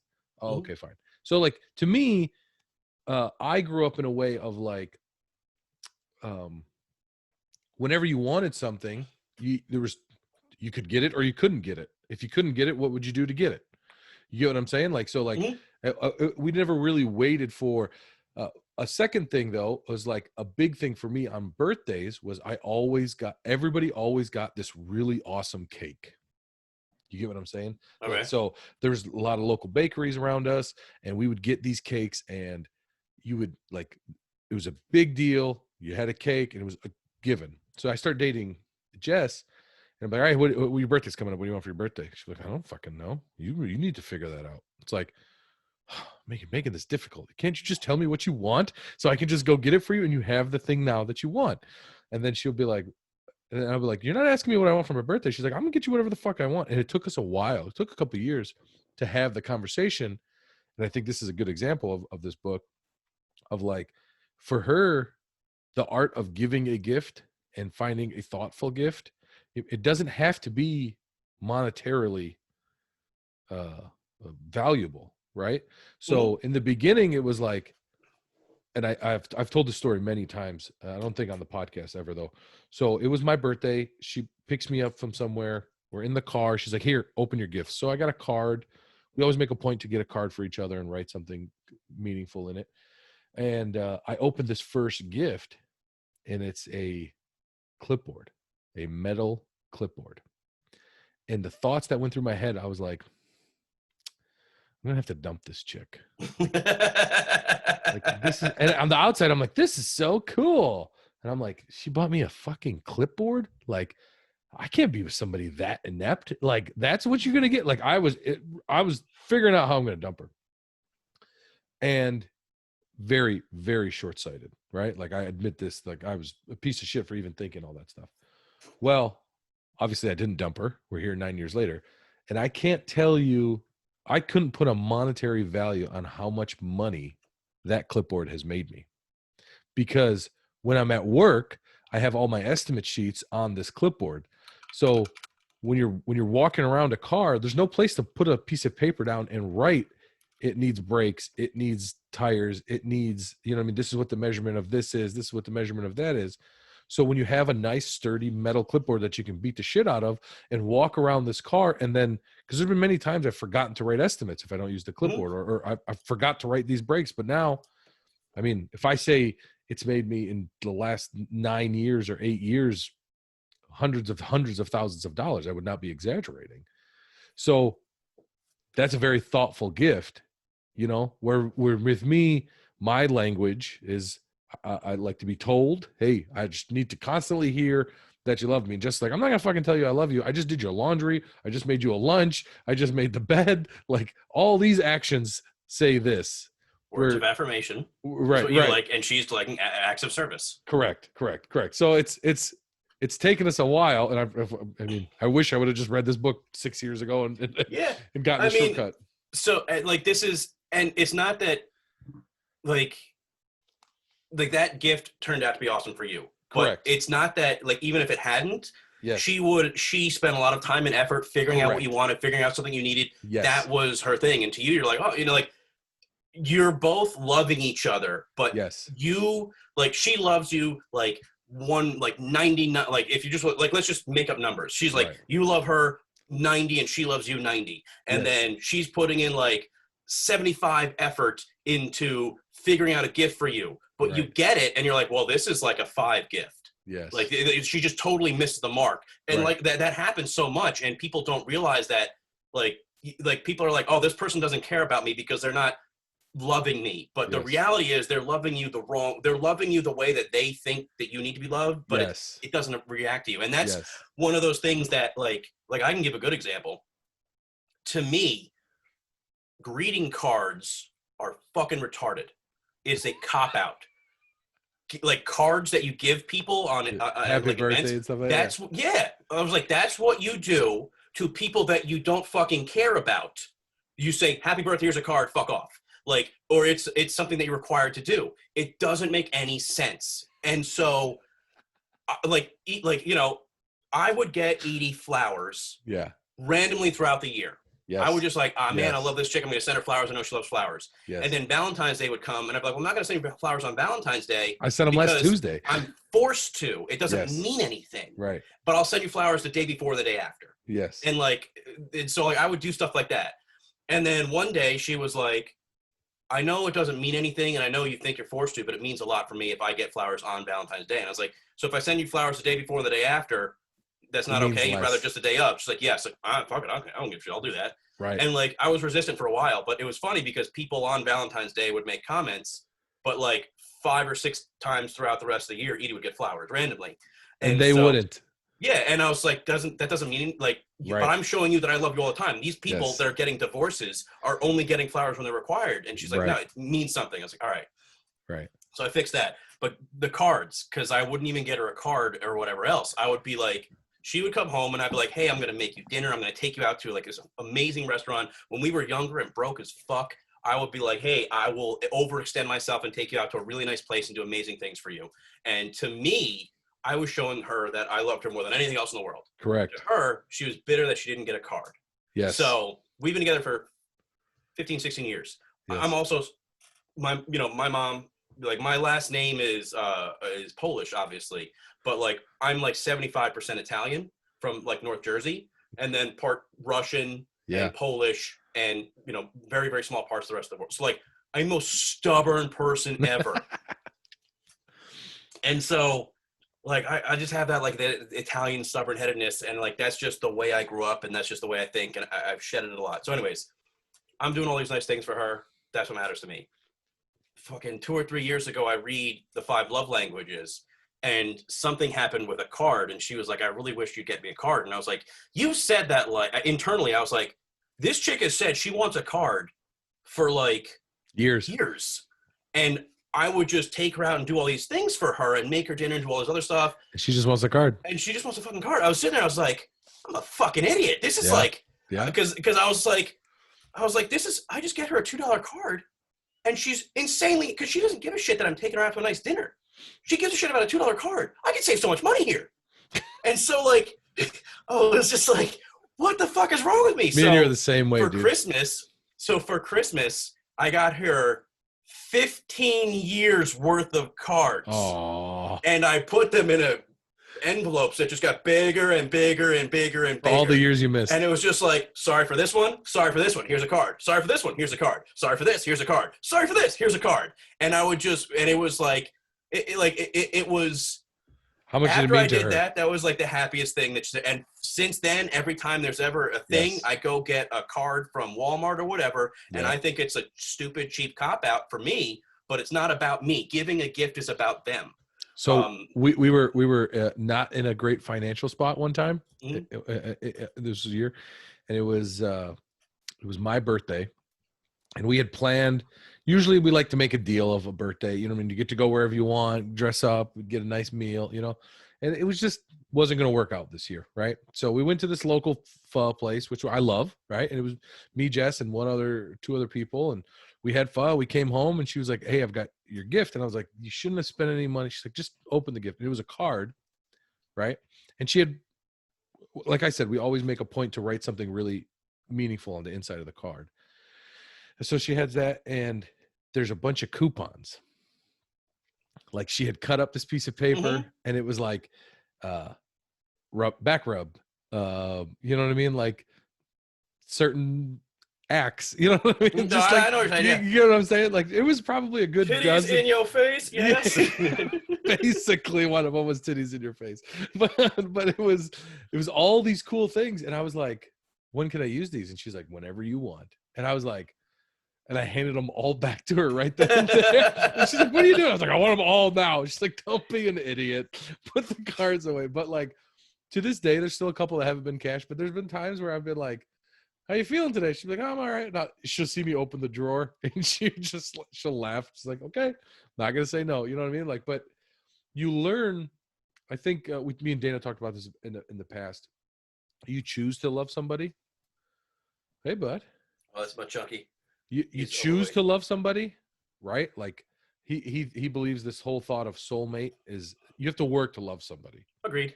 And I agree with it also. And it's amazing how we've both kind of shifted away from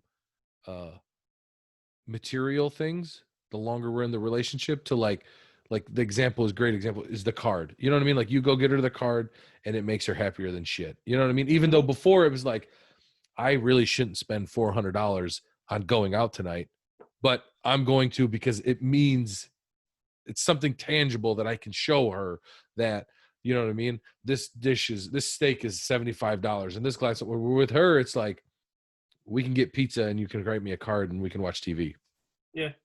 And like with Edie, like a lot of the stuff is like she likes acts of service. And so like I'll do the dishes or I'll do laundry or I'll like clean the floor or something like that. Usually I do it wrong, of course. And like, she's just like, well, you know, but like, even she's like, you know what, I would have preferred if you had used this specific spray instead of that one, but she's just so happy. Thank you. And so like, you know, like the 5 love languages it's first off, it's amazing for personal relationships. Yeah. Like for romantic relationships. I really recommend everybody read that because it gives you a starting point for like Pierre was saying, like Jess likes this. I was like, okay, she, you know, that's words of affirmation and then like, you know, acts of service and things like it gives you labels and ideas for how to work with things. And that is phenomenally valuable. And then the one thing, like, even if you understand this concept, I think everyone should read this book because it categorizes things better for you.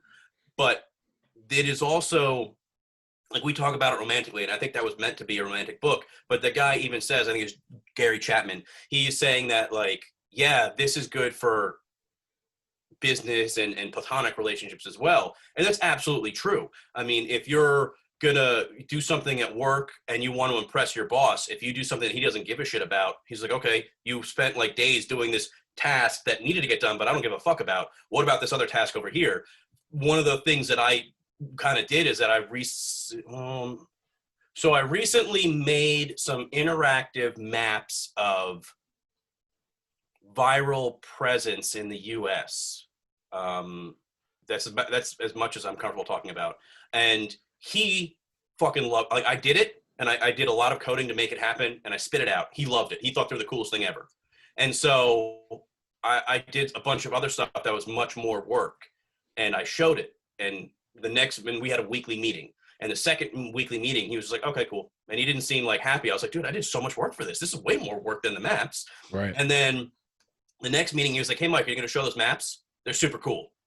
And he just said that in passing. Yeah. And I was like, those maps are his love language. Like, those maps are what he likes. Right. And from there on out, every single week from there on out, yo, man, you want those maps? I updated them for you. Yeah. Oh, yeah, that'd be great. Like, you know what I'm saying? Like, you need to have the ability to think abstractly enough to apply this in other areas. And I guarantee that this will help you personally and professionally. The 5 love languages is so pertinent because so many people have different value systems. Another thing with my boss, he's very big into appearances.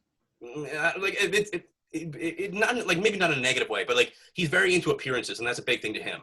So one of the things, he gave me compliments that I don't give a fuck about because I'm not as into appearances as he is. But instead of me being like, why didn't this guy recognize this hard work that I did? I'm irritated. I was like, oh, he gave me a compliment that he thinks is very, very high. Yes. And he was trying to say, Mike, you did a great job. He said it in a way that I don't care about, but I'm aware that's what he's doing.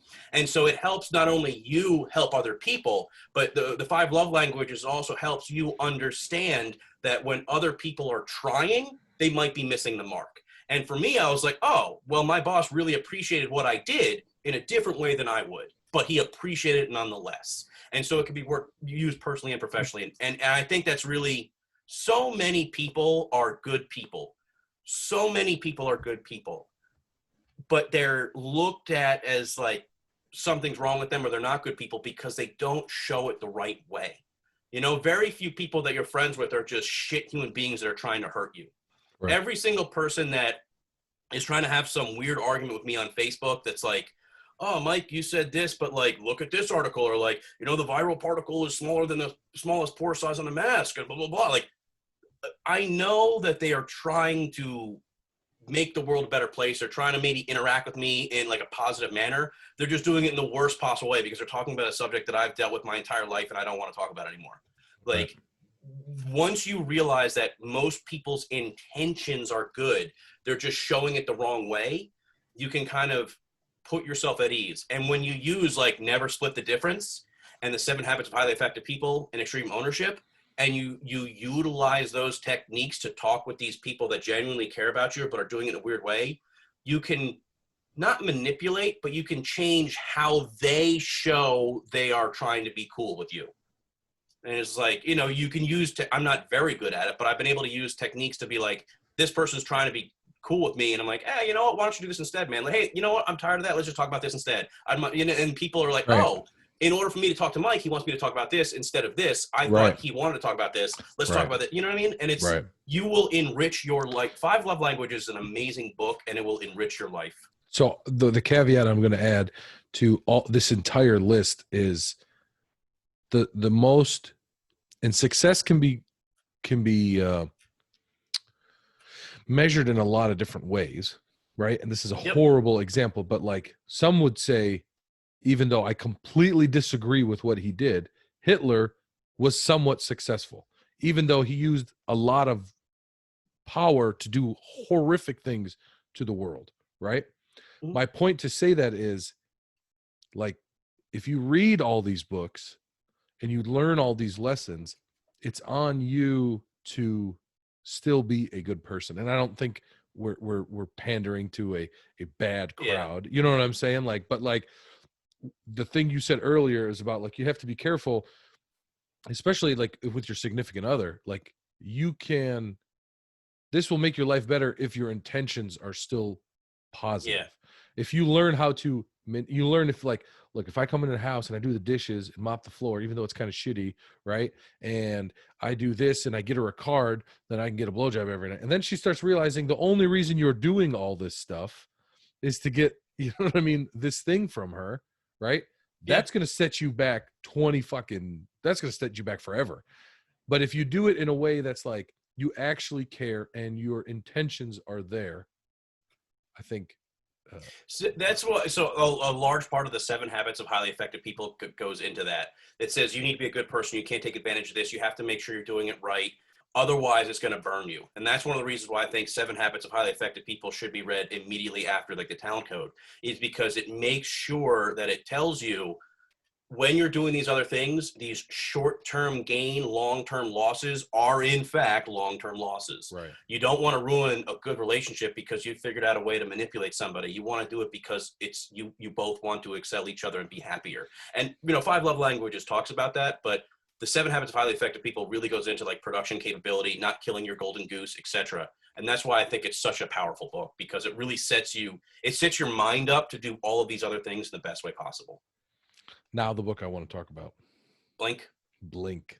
Yeah, so I think I've included like another list. I don't really have a header here because they're just, I don't know how to describe them, and I don't think they're necessary, but you talked about, I believe you talked about Blink, and I know a couple other people have talked about it, but Blink is just an intro into subconscious thinking. We do, as humans, do so many things. Our brains process things so much faster than we realize. When I had talked about journaling my emotions, I did that, and I wrote down my physical reactions to emotions, because I realized that my brain was receiving information and causing a physical reaction in my body before I consciously realized what was going on. That's kind of what Blink is talking about, is that your brain does so much that you don't even realize. I was able to take advantage of my brain making my body do something before I realized it happening. That was a cool trick. But that's based in Blink. It's just saying that like all this information that we have, that we've stored throughout our entire lifetime, guides how we think things. And this intuition, or your gut, it's what that is. It's saying that all of your previous life experiences are telling your brain, your brain is essentially receiving information using all of the previous life experiences that you've ever had to formulate an opinion or something else, or a feeling, and that's based off of logic and experience. So it's really important for you to kind of pay attention to your mind and kind of use it. And it also goes with, people can use like priming and things like that to fool you. I think in Blink, they were talking about how they took like a whiskey or a wine and they put it in the same bottle, and when it was in a fancier bottle, people Yes. said it tasted better. Yes. So it's both good and bad, and you can use it, and your brain does some amazing things. But once you set yourself up for how to learn how to use your brain and how to optimize your habits, you can do so much with it. And I think Blink is just a nifty extension of that. Go ahead. So there's 2 other books that I put on. I'm pretty sure I've heard you. Did you say in one of the other podcasts you were reading Blink? Yeah, I'm almost done with it, and that's what I was going to bring up right now. I've Okay. got a couple hours left. I'm going to go back and go through it again. Yeah. So sorry to cut you off, but yeah, that's the reason that I put this in here. I'm pretty sure I heard you talk about it. And Yeah. then the other 2 that are past that we can talk about them in more depth, but they are very dense extensions of Blink. The same way that I would say like The Art of Learning and the Talent Code is a more in-depth version of Outliers, but it's still palatable. Yeah. Thinking Fast and Thinking Slow or Behave are insanely dense. I think we can talk about that in a minute, but they're tough. With Blink, one of my lessons that I've had to learn. One of the lessons I've had to relearn. I see it. I always felt like I was a good judge of character. Hold on, we gotta just clarify. So for the audio people, my very overweight dog just jumped on the bed behind me, and Pierre saw it. So yeah. So what's funny about this? I've only recorded one other podcast. I didn't put the video out. mostly because of my horrible seating position. So I looked like I was 500 pounds. So I was like, I don't want to put this out. Plus, halfway through, the audio cut out, and it was just like, it's just all this, like, you know what I mean? So, but we have this like running joke with the other podcasts where we'll be like, yeah, those watching the video can refer to this timestamp, and there's never a fucking video. But back to Blink. Yeah. I felt part of my learning, right, and I use this podcast as therapy, and I've talked about this before, is like I felt like I had skills before that I lost, and then I won them back, and I've had to work on. One of them was like I always felt like I was a good judge of character, like a snap. Like I would see somebody, and just from the hello, I'd be like, oh, this is not a good person, and I never knew how to explain it. Yeah. But like I was, and I would tell my people, I would tell my friends, you know what I mean, like, yeah, this person, I don't really like this person. They're like, oh, you're just judgmental. You're this, that, and the other, blah, blah, blah. And then like 9 times out of 10, you know what I mean? A year from now, 6 months from now, you know what I mean? Like, hey, that dude doesn't come around anymore. Oh, he's kind of not a great person, or just doesn't vibe, or whatever, you know?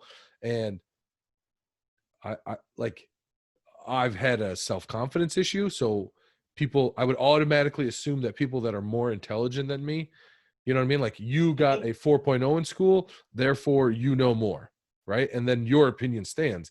And the older I've gotten, and the people that I hang out with now, I've kind of turned into like, it doesn't matter.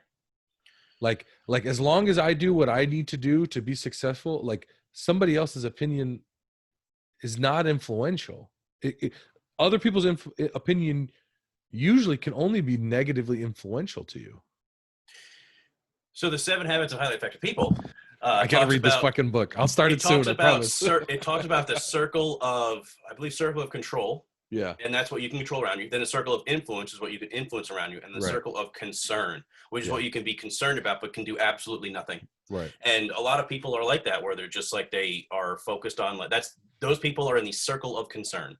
Yeah. You know what I mean? Yeah. Like, that's something that you just kind of have to understand and just be like, it is what it is. But it's funny that you brought that up, because there's 2 things.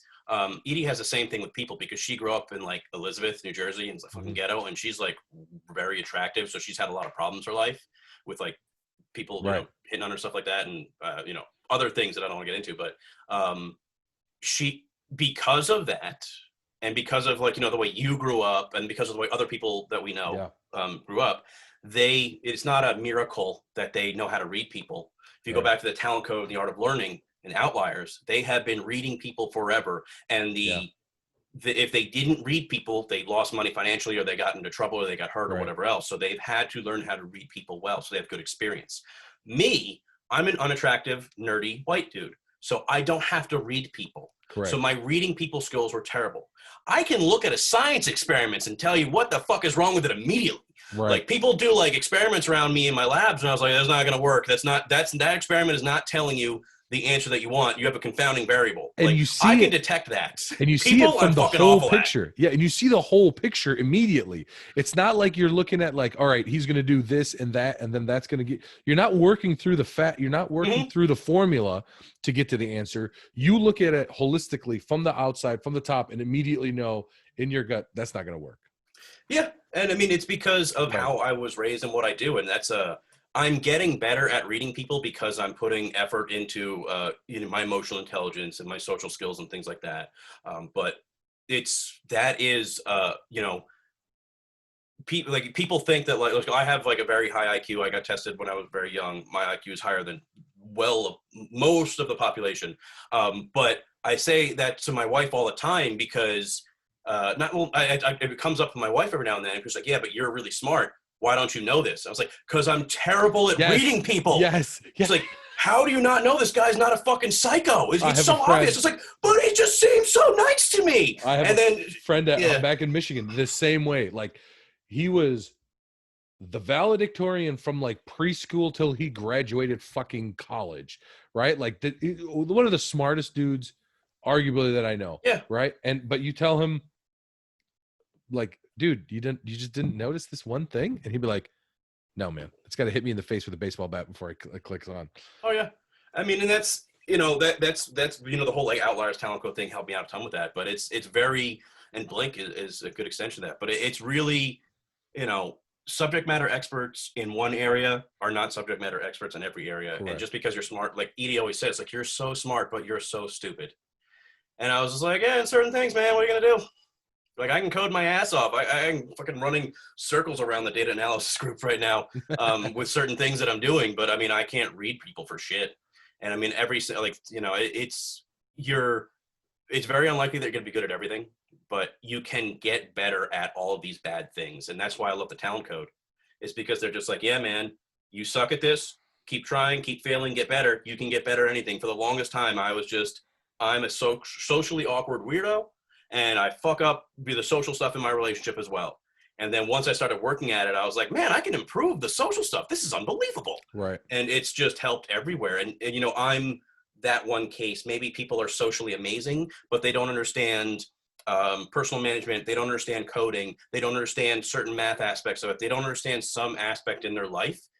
They can very easily go out and get books to figure it out. Like, if you want to know more about science topics, like guns, germs, and steel, like there's causation. There's a reason why everything is the way it is. If you want to go a deeper dive into causation, you can look at the Book of Why and find out statistical significance of various models and stuff like that, and causation models. There are amazing books. Like, I wanted to know more about AI because I love doing computational work, and I'm in the healthcare field, and deep medicine was awesome. The deep learning revolution, I started that. It's awesome. There's a book on everything. I deal with certain people at work that are megalomaniacs or narcissists or whatever you want to call it. And a lot of the social techniques that I'm using do not work on them at all, because they just have different mentality. So I went out and I found books about dealing with narcissists, but like disarming narcissists and things like that. Anything that you want to learn, any weak point in your life, there's most likely a book that's been written about it. And once you know how to learn and how to manage your time with like talent code, art of learning, 7 habits of highly effective people, once you are good and solid there, you can accomplish anything. There's no excuse for you not to better your life. I think it starts with wanting to. Yeah. I think, and I know that. I mean, for me to say that to you is an obvious, you know what I mean? Like, almost needs to be unsaid. But I think it starts with that. And I think we have set up our lives to be surrounded by people that always want to do that, and it's trickled down to us. You know what I mean? Where I was in Michigan in my life versus where I am here is I feel like I'm vastly farther ahead in life in any way you want, any metric you want to measure. And the biggest issue about that is it shows me where I was in Michigan versus where I am here. And it shows me that there's so much more. Mm-hmm. You get what I'm saying? So it makes me feel unfulfilled. It makes me feel like, man, there's so much more I can do. You get what I'm trying to say? Yeah. I mean, you like, one of the reasons, like the Socrates quote, all I know is that I know nothing, because the more that I know, like, I've been doing microbiology or molecular genetics, molecular biology, whatever you want to call it, for 20 something years now, probably maybe 10, 20 years. Mm-hmm. And there's way more that I don't know than I know. I mean, I know more than the average person ever will, because that's what I've done, but there's so much more that I don't know. And there's so much more that the existing knowledge on the planet I don't know, but then there's so much more that we're going to learn that I don't know. Right. Every topic, jiu-jitsu, man, fuck. I could have the best close guard in the world. I could have the absolute best close guard in the world. Never going to happen, by the way. But if I did, my half guard probably is not going to be that great. There's always something else to learn, and the desire to learn more is really something that if you want to be if you want to be a bum and you want to sit at home, you want to do nothing, go for it. That's fine. I'm cool with that. If you want to excel your life, very, very easy steps to do that, and it's not as bad as everybody makes it out to be. I could take anybody with a desire to make their lives better and turn them into like an unstoppable force very easily. 2 hours and 47 minutes. Is that this one or including the No, COVID this thing? is just this one. Jiminy Jillikers. The other one's an hour. Right under an hour, I think 50-some minutes. Oh, well. We still haven't even gone to like the Shady Lady. That's got to be a whole nother Outlaw episode. Gentleman one. We could do a lot about that. Yeah, that's got to be a whole, because I know you've done presentations on that. So that one I need. Yeah, that's easy. Yeah, that one's an easy one to do. Thank you. I really do appreciate this. This was what I expected in the best possible way. That's cool. Like I really wanted to have this talk, and I feel like me and you, for the most part, on everything, are probably aligned 99% on stuff. You know what I mean? So this was really cool. I'd love to do another one in the future. I'd love to talk about the secret squirrel stuff that you're pretty good at. Yeah. And we can talk about whatever. Yeah, I'm good. I mean, I would say plug your stuff right now, but there's like, not much to plug. If you need to find what I have, you will find it. Yes. Like I said, I'm not doing that anymore. Yeah, I just kind of I'm doing other things in my life now. No, well, same things in a different way. Yeah. So I gotta ask a question though. Yeah. I don't know if I'm gonna hijack this interview, and I'm pretty sure most you of have talking an answer. anyways. I'm gonna make this a functional gentleman interview. Okay. What is your definition of a gentleman, and what does the word gentleman mean to you? That means I got to close with my final question after this. All right, well, good. All right. That's what I was gonna say. I'm pretty sure you had one. I wasn't sure. I do. What I think a gentleman is? Mm-hmm.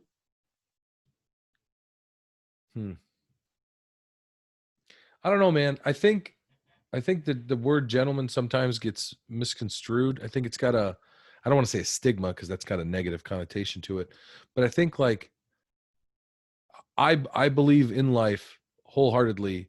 Intent trumps everything. That's me. Okay. Mm-hmm. So do I think I'm a gentleman? Yes. Do I dress like a gentleman all the time? Probably not. Do I remember to open the door all the time for Jessica? Probably not. You know what I mean? Like there's these things that like I think are superficial stuff sometimes are superficial stuff that like people put too much weight in, right? I think a gentleman, when push comes to shove, does what's best in that situation. You know, like me and Jess have been through some rough stuff, had some I don't want to say turmoils in our life, but have some things happen, and I can look back at every single one of those situations and say I'm proud of how I reacted. A lot of times I wasn't thinking. It was just like, this is who I am. This is what I need to do right now, you know? And I don't regret any decision I made at any point. So I'm good with all those things. I've stepped up when I needed to step up for her.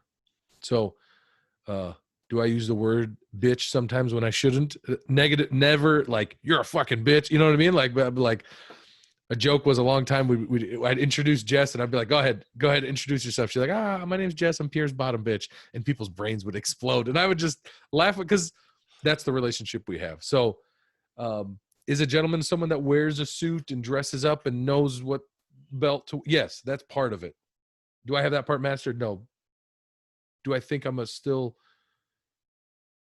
a good person and a gentleman when I need to? Yes. And I don't know if I kind of went around in circles, but no, that's my answer. I've asked that to everybody that I've interviewed. Yeah. It's not really me interviewing you, but still. Right. So, you know, everybody has a different answer. I'm always interested in hearing what they say. That's kind of just like, that used to be my thing with every interview. Right. I was ending with it. All right. What's my your question to you? ending? Do you think you have it all figured out? I think I have it all figured out. Old Mike would have said, let me rephrase that. Old Mike would have said, yeah, and said some stupid shit that was completely irrelevant. Old Mike would have said, no, I have no fucking idea what's going on. New Mike or current Mike is gonna say, yeah, I mean, have we broken 3 hours? Get 7 minutes. 7 minutes. I don't know if I can make a 7-minute story. All right. So let's. I'm gonna tell you about a story about how okay.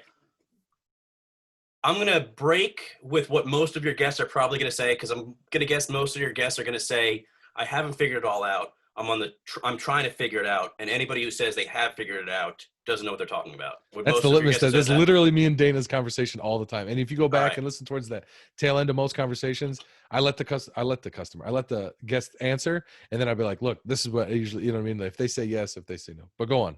Okay. There is no right or wrong answer. Okay. I have figured it all out. It started January 26, 2003. Mm-hmm. I was at a Super Bowl party, Raiders-Bucks Super Bowl party, in my friend's room, and this girl walks in. She was wearing like these corset jeans back in like 2000s. You know what I'm talking about? Where like the sides were just like corset material, so you like see the leg all the way up. Mm-hmm. Ridiculously hot girl walks in, mm-hmm. and I'm just like, God damn, this is the hottest chick I've ever seen. Mm-hmm. And like eventually I get to her head. Like I'm like mm-hmm. looking up. I'm like, God damn, this chick is hot. And she looks so fucking angry. And then her boyfriend walked in behind her. And I was like, I'm a man of sterling character. She's taken. It's not nothing. I found out later, well, she would eventually become my wife. I found out later that she was mad because her boyfriend they had studied abroad, and she had found out her boyfriend was cheating on her, like emotionally, then physically, before, all this other. She was fucking furious. We became friends, just out of sheer coincidence. A big long story, but. We became friends. We became really, really good friends. At a certain point in time, we were both single at the same time, and we were both just like, hey, we were essentially best friends, hung out all the time for like a year. And then we were just like, yo, I'm looking for you in a girl. So I'm like, I'm in. She's like, I'm looking for you and a guy. Like, we're both all in. And so I remember many years later, Route 46 East in Parsippany or Fairfield, driving to Cuban Pete's. She was sitting in the passenger seat of my Nissan Altima, and 98 Nissan Altima, green. And I just remember her, like, we were just joking around and goofing off and laughing. And I looked over and I was like, this is it. This is what I want with the rest of my life. I don't know what I want with everything else, but I know that I want to be in a situation where it's just me and her just laughing our ass off, having a good time. This is it. And we met in 2003. We started dating. We've been together for 16 years now. So we've been together for a while. This happened, probably fucking 5, 10, 15 years ago. Was when I was in the car and I thought that. And so, what was it, Friday, I think? Friday, I got some hard cider from Bull City Cider Works, represent Durham. Great cider if you're in the area. If you're not, try and order it. It's amazing. And so I had some cider, and I may have been a little tipsy. And so I was like, let's go walk around the apartment complex. It's like middle of the night.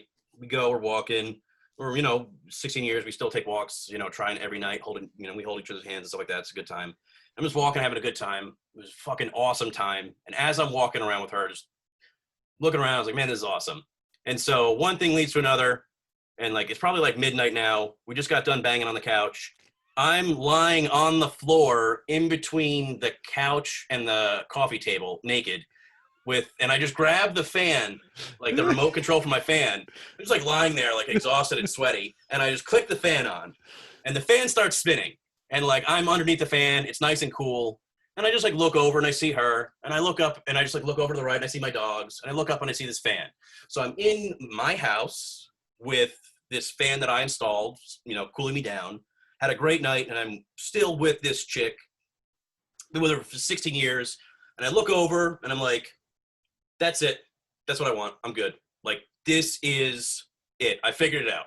That is what I need with my life, is to just be present in the moment with her. That is it all to me, is just being in the present moment with her. That's all that I need. That's all that I'm happy with. That's all that I want. Where I struggle is being in that present moment, like stresses at work,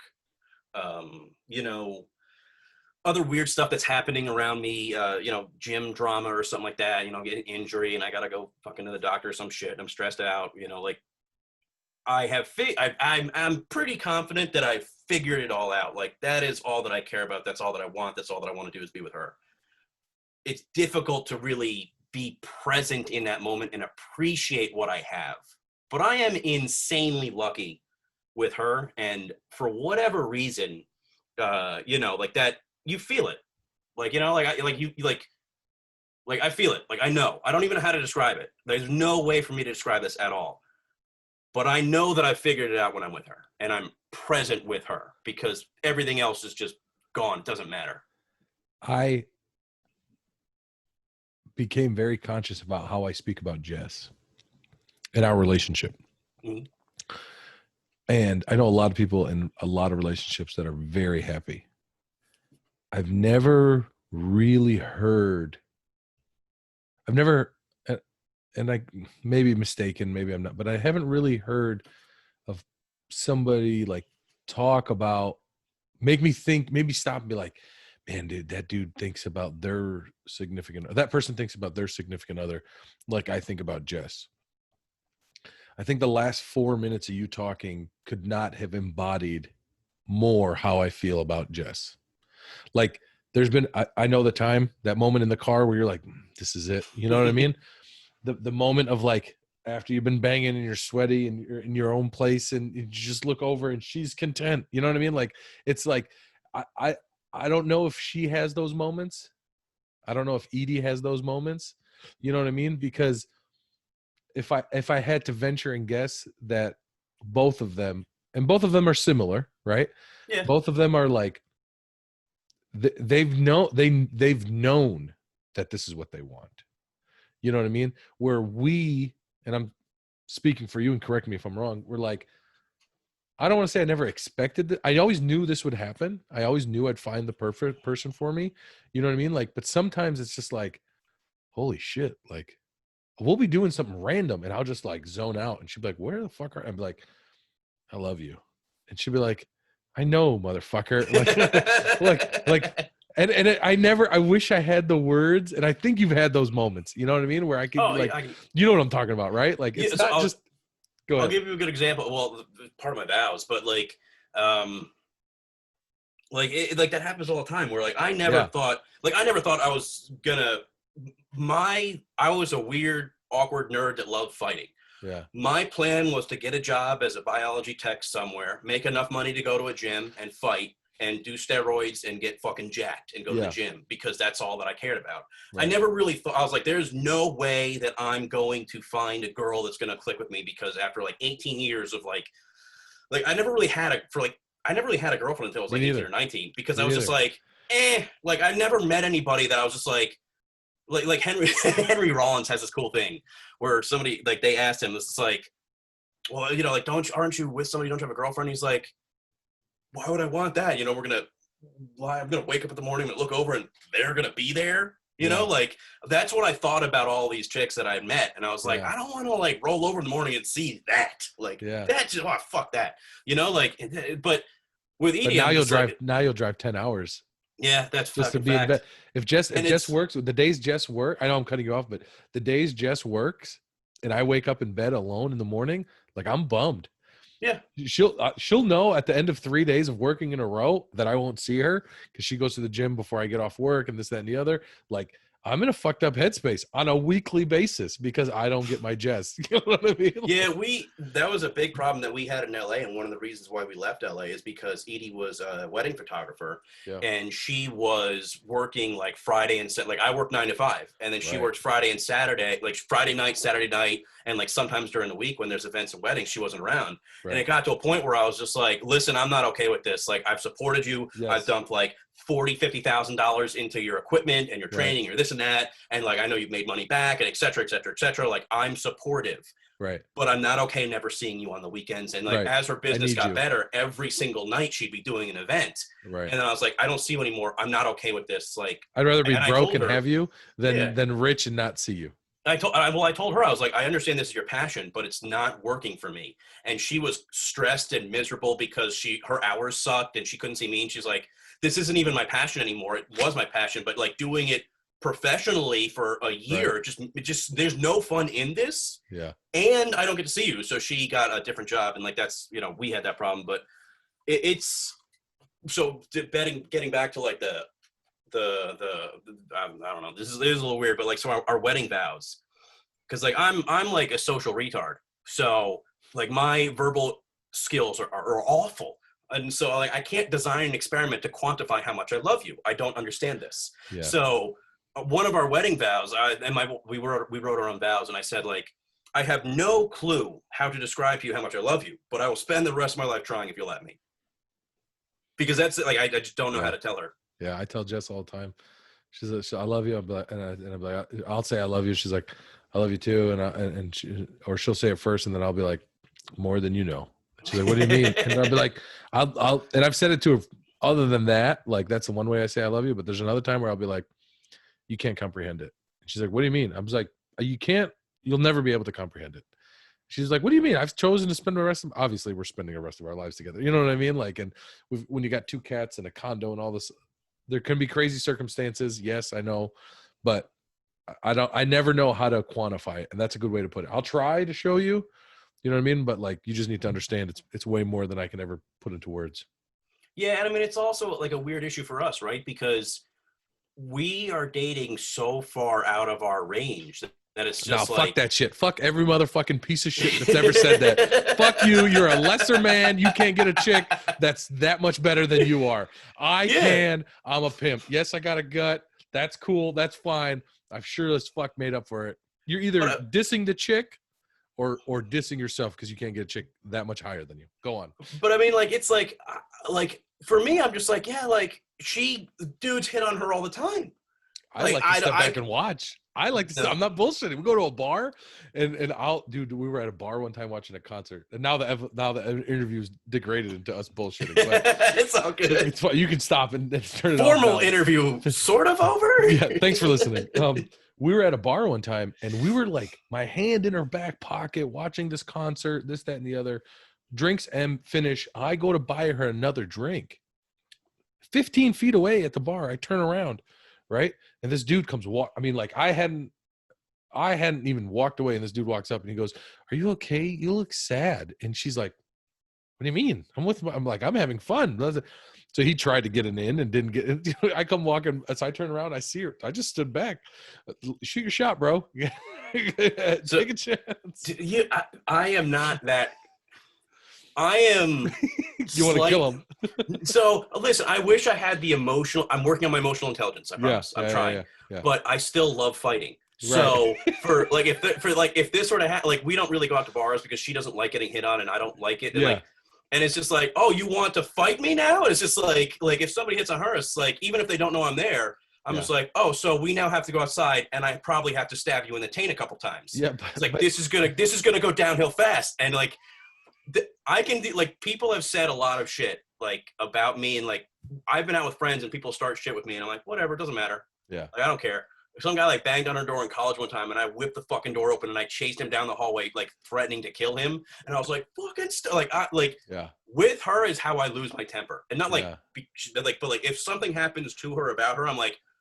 All right, hold my wallet, my cell phone, and my keys. I gotta go fucking fight now. Hold my earrings. We're about to go down. Yeah, it's just like, so. I get it, dude. I get it. Yeah, me and you are the same on that. From my perspective, like I've never been hit on. She gets hit on all the time, and I'm just like, you could take like anybody else in the world. I gotta figure out what's so awesome about me, so I can amplify that because dude, I have not figured out what you see in me yet. Still to this day, I'll go out with the boys or something. We don't go out very often, but in the few circumstances where it's a bunch of dudes, right?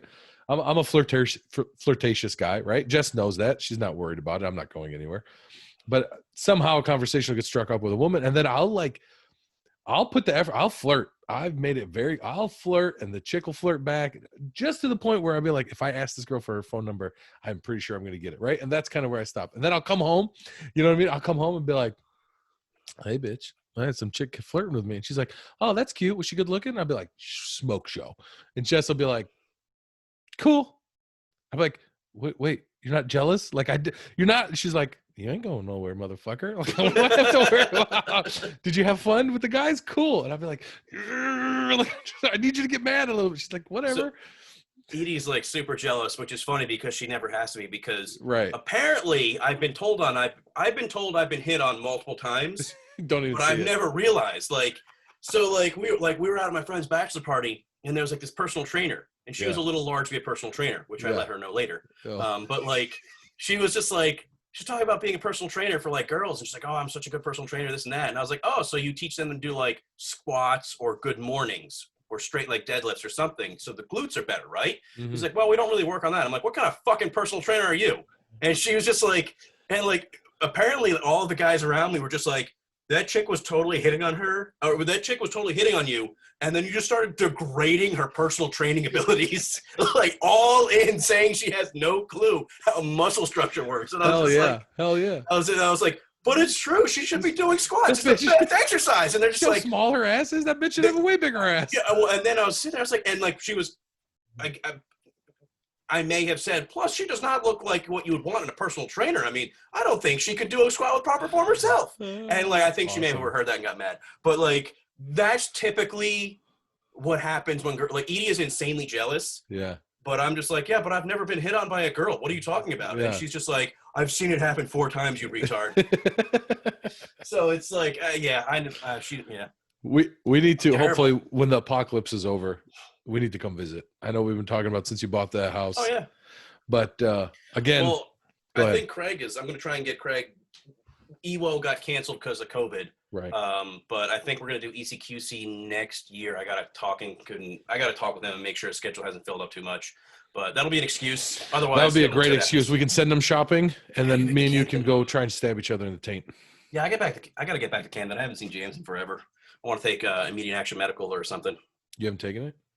No, I haven't taken the fight, and I haven't taken immediate action medical. I never took the fight because, well, here's the problem though. As soon as I'm close enough to someone to clinch, that's what I do immediately. And I've gotten to the point now where I got yelled at with Craig because I went into a clinch and I just picked somebody up to spike him on the ground.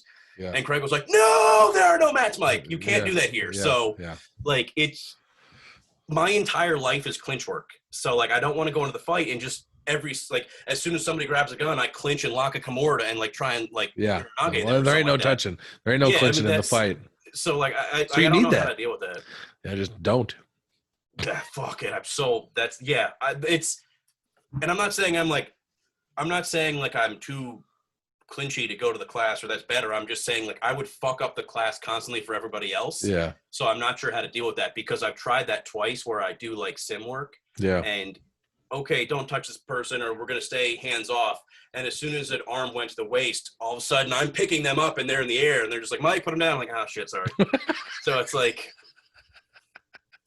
but their hips were so high. Like, they're just asking to get spiked on the ground. And it's just very problematic for me. All right. I'm going to kill it because we're going down a wait, have we broken 3 hours? 3 hours and 10 minutes. And the other one was about an hour. Whatever, that's good. That's a PK length podcast. It's fucking yeah, it is. Again, thank you so much. I really appreciate it. This was an awesome conversation. We'll do another one. We'll talk about some other stuff later on. And thanks for listening, everybody. If you've made it this long. Yeah, if you've made it this long. All right, let's see. That's done recording.